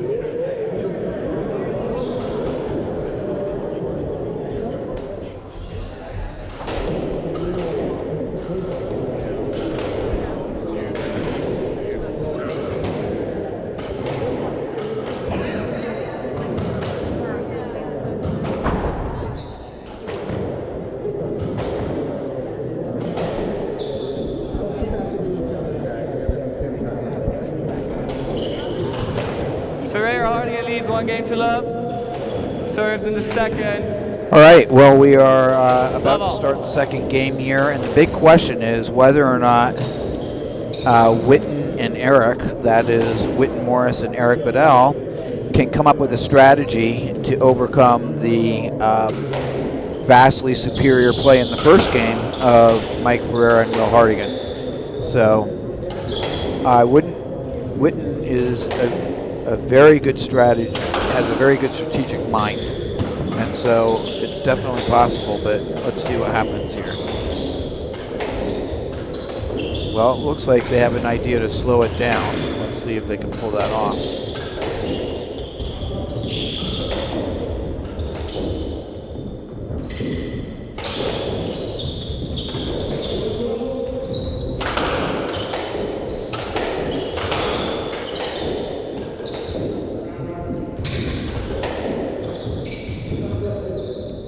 Yes, lads. Interesting. Lots of lobs, lots of soft stuff in that rally. I mean, they got to try something new. They got to try something. I would say that to the audience might mean that Susie Pierpont does not necessarily think that's going to be a winning strategy in the long run. Yeah. The blue team, they're getting out muscled, and like I said, that shot for shot. But all four of them have a great artillery. But when it's happening at this kind of pace and with the level of experience that someone like Mikey has at this pace in these matches, it's very hard to contend with. Have to remember as well, though, we're talking about Eric, getting used to coming and playing after work or before work. No one on this court is a teaching pro. Yeah. These are four professionals who, with their free time, put the time and energy into training and playing and practicing. And the level that, Mikey and Will play at, considering that, is incredible. Yeah. And, something I hope that more SDA players can emulate, and we can sort of expand the field and have more players in there that aren't just restricted to, you can figure this out if you're a teaching pro. Mikey and Will are really good examples of what can be achieved. Mikey especially.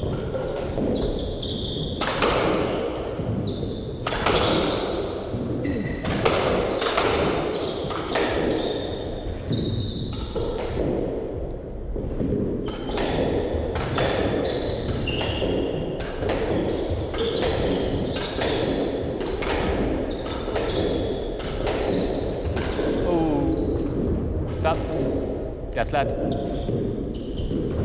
Will just standing there like a tree, letting Witten swing at him. Get out of the way. 1-2. But it's interesting, and it almost looks like Mikey and Will are content to... Coming in, 3-1. You want to play soft? Sure, we'll play soft for a little while. Let's see what happens there. I mean, they're in control, right? So they know that, slow or fast, they will be finishing, deciding how the rally ends. But it's kind of impressive too, because there's no impatience, right? They're. Well, that also just tells you that they're not feeling additional pressure from either tactic, right? They're not being impatient because they don't need to be. Don't feel under pressure. Great observation. Yeah, totally.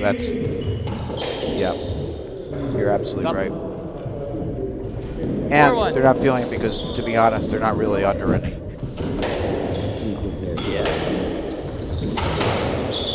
I like the strategic adjustment that Witten and Eric are trying to make. It just, you're just being outplayed right now. They That's are. the bottom line. Stroke. 5-1.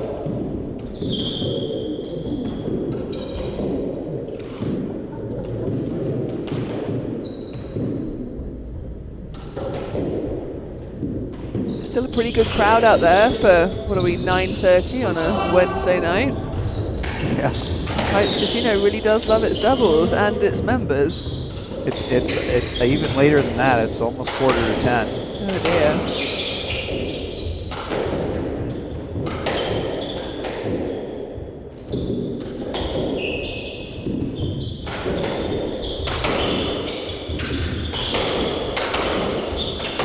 That's a great shot. I think, and actually that brings up a good point for us to Second talk server, about 5-2. for the next 2 days. I believe the first matches are starting at 4:30 instead of 5:30, so that we should not be going quite as late unless the matches get significantly closer over the next couple of days. And tomorrow is 6-2. still the round of 16. Yep, But split first round here. Friday will be the quarterfinals, so those matches could conceivably be longer. Mikey massively out of position there. Very difficult to play Coming that in, ball from where he 3-6. was hanging out. Yes, let.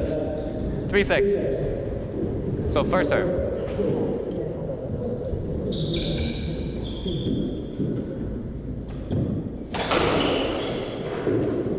Second serve.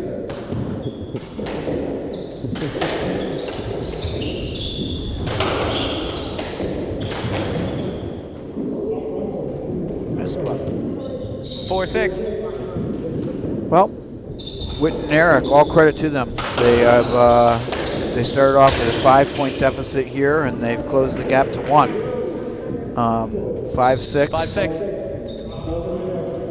It's not quite the same strategy that they started the game off with, but but it's a variation of it, and it's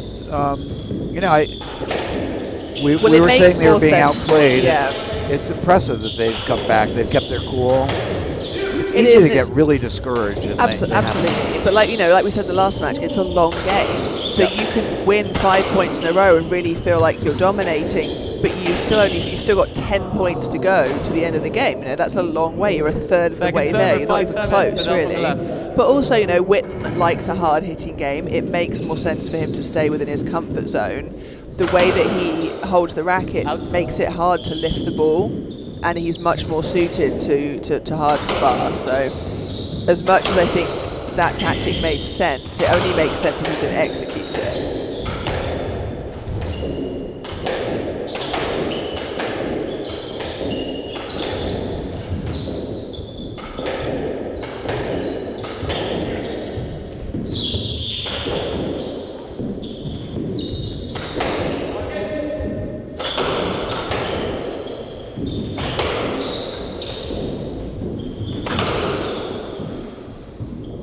Yes, let. Oh, 5-7. Yeah. What do you think? I You thought he give it a was stroke? fishing. No, I thought he was fishing for a stroke there. I thought he had plenty of room to play it. Yeah, 6-7. Definitely a let at best. I feel like it misread it.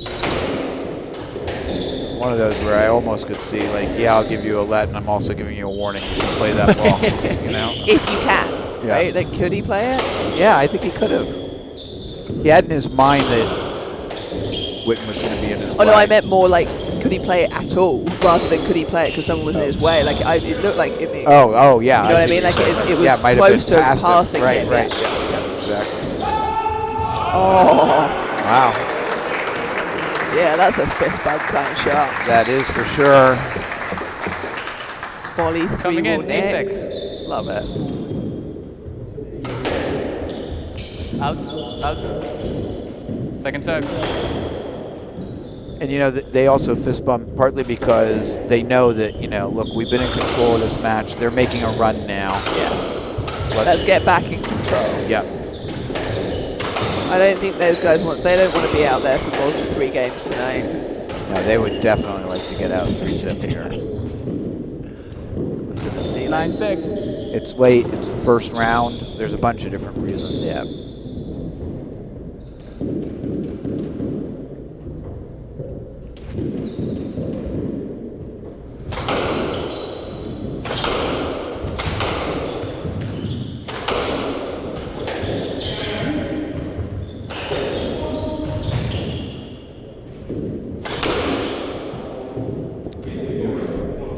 It's a lot of front water mess. 10-6. 10-6. I haven't heard it put quite that way, but yes, you're right.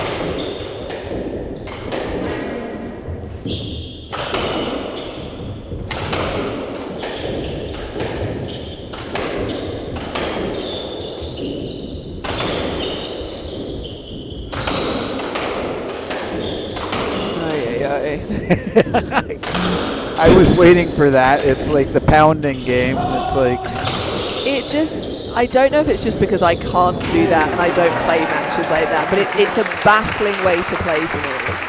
No one's taken a step. I guess you're looking for a racket error, but we're all very competent squash players, you know, like the ball's coming towards me, I can swing and hit that. I just find it baffling when there's so much court to hit into. Shot, lovely shot. Well, 11-7. I have a theory about it, which is that there are a couple of players in doubles history who have been able to win on sheer power. Not a lot, but they've had tremendous success, those who can. No let. Yes, let. 11-7. Mikey from the right. Another member let. Yep, right. And as a result, a lot of people want to win things like that. And the male ego, I don't mean to say anything, but male ego is such that, if I've seen... I can do it. I can do that too. Yes. Was that Coming good? in, 8-11. Oh, that's But a it's really shame. That's the ball I'm looking for Will to hit more regularly. He hit 3 or 4 in a row in the warm-up, and that's the first one he's gone for in the game, and he missed it. And now I don't think we'll see another one, which is a shame because what he should do is honestly go for 3 more. Yes.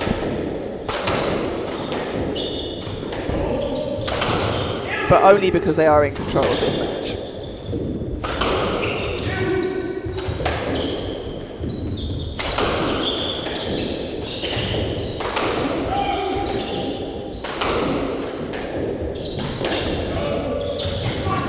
Great shot. That's also a nice lob by Mike. Reset the point a little bit. It's a great spot. That's a really good choice from Whitney. That was not an accident. He knew exactly where he wanted to hit that one. You know what? That might be an example of knowing what Mikey's positioning is, having played together. Out. Second serve. I mean, for a right-hander, that's just a really 9-11. hard spot. Sort of like, you know, it's almost the lower side of the stick if you think of like a hockey goalie. Yeah, absolutely. It's Absolutely. making that part is a 9-11. very hard Second part serve. to deal with.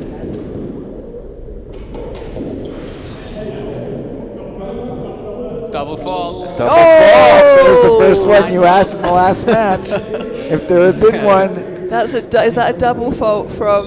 That was Mikey. 9-12.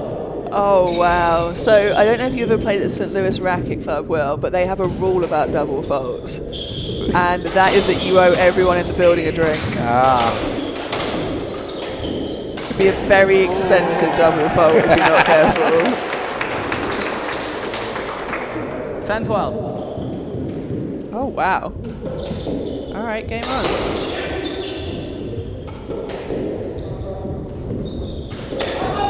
Have you ever double faulted? I have, in this building. I haven't. I've never double faulted, but I know that if I'm going to, it will be here. And every time I get on court here, I think this might be the day that you double fault. Coming in, 13-10. And of course, in singles, when we only get one serve, I've definitely faulted many times. In fact, there was one match I played, I wrote a column about it because I faulted 7 times in a row in singles. I think I remember reading that one. Basically, you had the. 13-11. Well, okay. This is Justin. That's the man behind the streaming service, just popping up to say hello. But yeah, I think we would describe you as having the yips at that point. It's a longer story for another time, but it was crazy. Sounds traumatic, honestly. It was, except for the reaction of the guys in the locker room, which made it better, because they teased me mercilessly as soon as Coming I in, got off. 12-13. No sympathy, and that actually made me have to laugh at it, which made me get over it.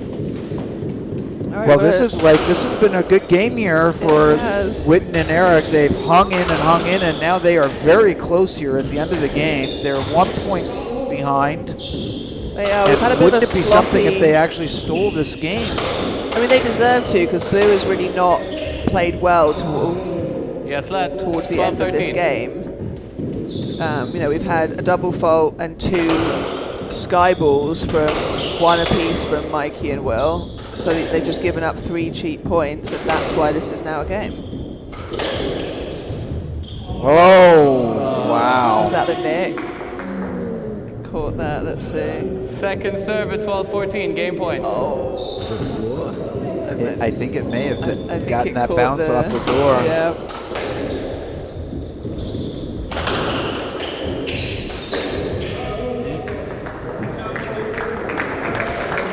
Will's not asking. 13-14. Those Bears. Yeah, it's a good Can shot. they steal it? 2 points. Second serve. 13-14. Doubles in play. Game ball. Play it safe. Oh, wow. Well, let's shut that down. And That was huge for Mike Ferreira to hit that return of serve. You can see Witten had blasted the ball in the Yes, back he's one of wall. He those. was upset because he knew there was a Does he chance also there to steal that partner game. activity? And all credit to Eric Bedell and Witten Morris. They were being, really, quite frankly, they were being outplayed, and they hung in there. And as Susie has said throughout the last couple matches, 15 points is a long way away. And they got a streak going at a couple times in that game, and then they won a bunch of points near the end, and they almost snuck it out. Unfortunately, they did not, and so they are now in a 2-love hole.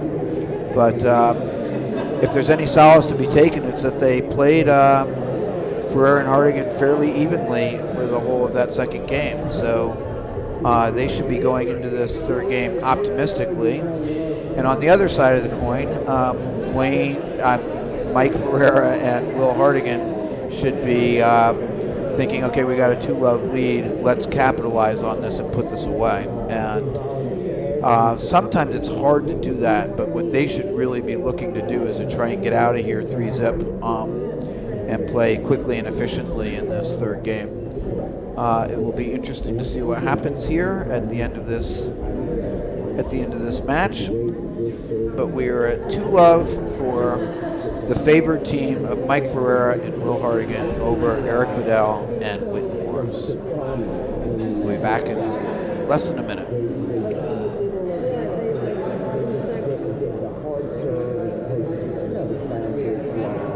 I'm all good. I got one from Batman. I'm all set. Thank you.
All right, and we are back here.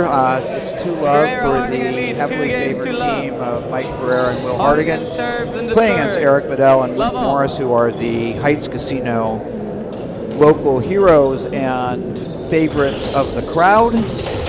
But the favorites in the match are definitely the team in blue.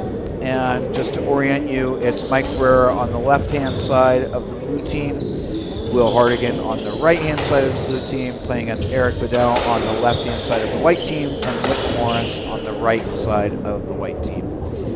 Again, the blue team is winning 2 games to love.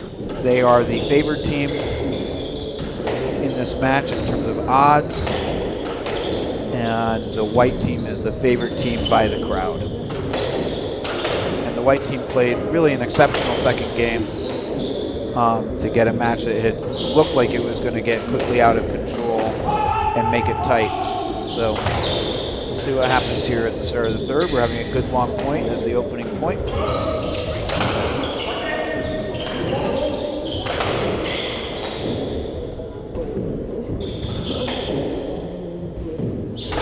Great point here. This is one of the better points of the whole match so far. Honestly, we've had full court variation,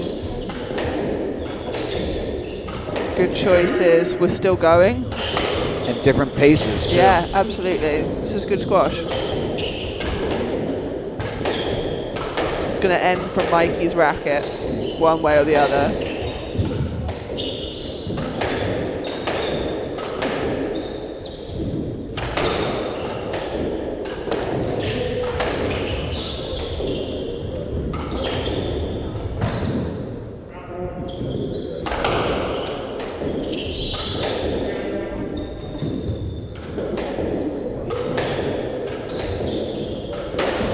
Oh, there it is. Pulled it. Let's see what happened there. I think it was on Mikey's racket, Mikey's one racket. way or the Yeah. other, into the tin. Yeah, interesting. White seems to have decided that Mikey is their target, which 2-love. isn't an uncommon tactic. It's just a double-edged sword because Mikey can make a lot of errors, as we've just seen 2 in a row. Both of those could easily have been winners, though. So you've got to basically hope that he tins out and doesn't just basically bury you for 9 points in a row. Well, and he just got a winner on one of them Yeah. right back. I mean, the thing about Ferreira that's so interesting is that he just shoots. And, if he misses a bunch, doesn't matter. He'll just keep shooting. Yeah. And he's done it throughout his career, and he's made a lot more than he's missed. This is true. Coming in, 2-all. And so I think he feels like, yeah, okay, you want to play that game. It might be a close game, but the percentages are going to go with me. So he's got this confidence, sort of an inner confidence about Ooh, a it. little double boast. First one I've seen today. And a little applause Second from serve at 2-3. I only know a couple of players that can do that on purpose. Jeff Stanley being one of them. And Matt Jensen actually can play an intentional double boast from the back of the court.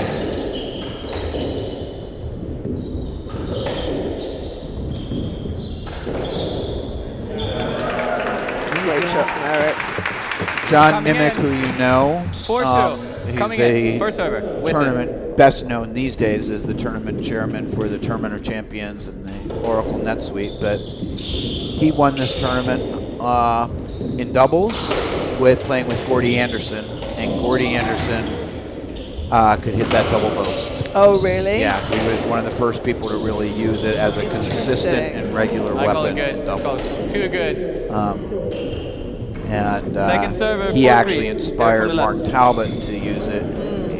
Gordy could hit it in both singles and doubles, and he hit it on singles, and Mark Talbot Second serve. saw Gordy 3-4, do it, 4-3. and then Mark Talbot took it over and became known for he was really the double boast king in singles. Nice. I mean, it's an excellent shot. Maybe that can be my comeback shot, Will. Maybe that's what I'll work on. That and the Philadelphia, and you'll just have it you'll be just covered. Yes, Oh, left. Philadelphia from the No, front of the court, double boast from the back 4-3. of the court. Really feel like Witt should have played that. That's a very soft lap. Well, look at this. Witten and Eric started off this game well.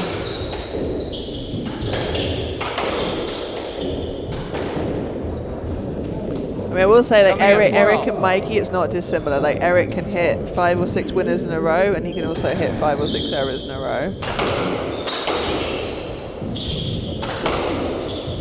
This is a little bit dangerous for Mike and Will, though, because the quality of play that Witten and Eric are playing right now is infinitely better than they were at the beginning of the match. And it's partly because they're starting to feel it. They're feeling good. Are they feeling good, or they got nothing to lose? But either way, right? I mean, Second you serve, agree 4-5. that the level that they're Oh playing my at god! is I mean, this way is better, right? This is a 4-5. significantly improved game of 4-5. squash from the first 2 Nope, games. 4-5. This is good stuff from both teams. Nope, Yeah. you came in 4-all. Second serve.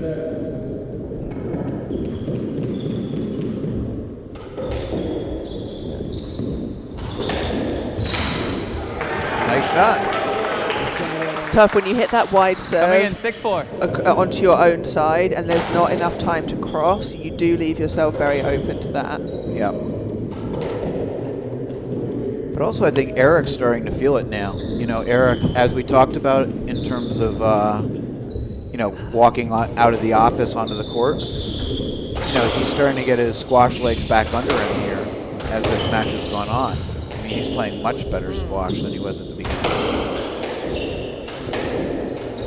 Talking about the sort of the local boys here, so both Eric and Whit, we said grew Second up server, 6-5. grew up playing here, but there was a pretty strong contingent that all lived within, lived on one block around here. Is that right, Will? That is right. And in fact, at various times, that one block is Garden Place, and it's one block long, and it doesn't really have through traffic because Coming in, it's sort of, you have to be going to that block by car to want to go there. So it's a premium block. But at one point, the Guinness Book of World Records, and it's really before Witten and Eric's time, but at one point, the Guinness Book of World Records had it listed as the single block on the planet that had produced the most national champions in one sport. Wow. And it was because of all the squash players who had won mostly, I think almost exclusively junior national championships, Right. but national championships nonetheless. Excellent. From That's one block. That's a great fact. Yeah. So I think, these two, right, we have Peter Kelly on that block, both the Zimmerman brothers, Andrew and Aaron. Yep. And then sort of round the corner, I guess there Second was server, Mikey Dana from the Betts left. and 6-7. a number of others. Molly Anderson, did the Andersons grow up around here as well? No. They grew up in, Molly grew up in Buffalo. Oh, yes, Um, of course. And her father, by the way, is the Gordy Anderson Yes. I was talking Yeah. about. The Belknaps, all three Yes, Belknaps. of course. Thank you. 6-7. There was, I believe, Jen Roos. Do you remember Jen Roos? I know the name. That might have been a bit before me. I'm sure we're missing people. I'm sorry that we are. Yeah, but well, there's it's a bunch an impressive more number. of my era that I should be naming them all, but I tried to put it out of my mind because Yes, I was, 6-7. very jealous of that block. Definitely a tough pool to be swimming in at that point. It was crazy. But it must have been a really great, it still is, obviously, the kids, great club to grow up at, great legacy here at the casino of national champions and high-level junior and adult play. Yeah, and as long as we're talking about it, we should give credit where credit is due, and the credit is always due originally to Carol and Fred Weimar. There were some adult players who played, and squash has been a passion here, but there wasn't a junior program to speak of until they came in and created one out of thin air, and I was lucky enough to be one of the. Wow. Now that's a crowd pleaser, Will. That's That a is a crowd phenomenal shot from Watch Rick this. Morris. Look at that. Oh, yeah. Almost falling over. It was a great shot. point, actually. It was a good all-court point. Coming They in, really, 8-6. he did a great job of opening up the court there. The pace has really 8-6. picked up. This is, And they've got a couple-point lead they here. have. have. They decided after that second game not to Coming just in. sit back. They've 8-6. really taken it to them. They've gone up another gear from where they were trying to be at the end of that second. We should just talk about Brooklyn nonstop I because know. it seems to bring power to the Brooklyn players. So as soon as we stop paying attention, off they go. 9-6. 9-6. Are we going to have a little bit of a turnaround here? There's for those of us who work on a lot of tournaments, there is a sort of thing that the last match of the night is never 3-love. And it's a bit like the last ski run, right? You Yes, say, exactly. let's do 2 more and lose the last one. If you say you want a 3-love, you're never going to get one. Yeah. You don't jinx yourself like that. But this would be great for the Heights Casino crowd to, if these guys could actually pull this off. They're doing, they're getting a lot of. Oh, Mikey's staying in the back there. Getting a lot of balls by the blue team. Yep. You talked in the last match about how important the front position was, and here, even though the blue team won that point, they were really playing from a behind position. They really were until probably the last 9 points of the match, right? When they'd Yep. finally found some confidence and they'd stepped forwards. But up until then, they were playing from behind the entire time. But now the 3-point lead has almost evaporated just, with the snap of your fingers there. Just because we started paying attention again. Well, Yeah, I know. That's why I said we should go back to talking about Brooklyn. talk about Garden Place some more. And Fred and Carol Weimar. And then there was a nice legacy after that. Barrett Haney actually was the pro here. He has a tournament named after him. David Temple. great shot. Brian Patterson, Alicia McConnell. 2 of my favourite people, Brian Patterson and Alicia McConnell. Good people. Very good people. Susan DeVoy's brother. Yeah. I'm suddenly Mark. blanking on his first name. Mark. Mark, that's right. Mark DeVoy. I thank you. And then Linda and Laurent Elriani. Another of my favourite people, Laurent Ariani. We grew up together. We're from the same spot in England, had the same coach, and she was very instrumental to me when I turned pro singles on the singles tour. She was a really great role model and just a really good person. So, club was very lucky to have her here. Yep. And now Jim Bamber, who is the head squash pro. So it's been an amazing legacy.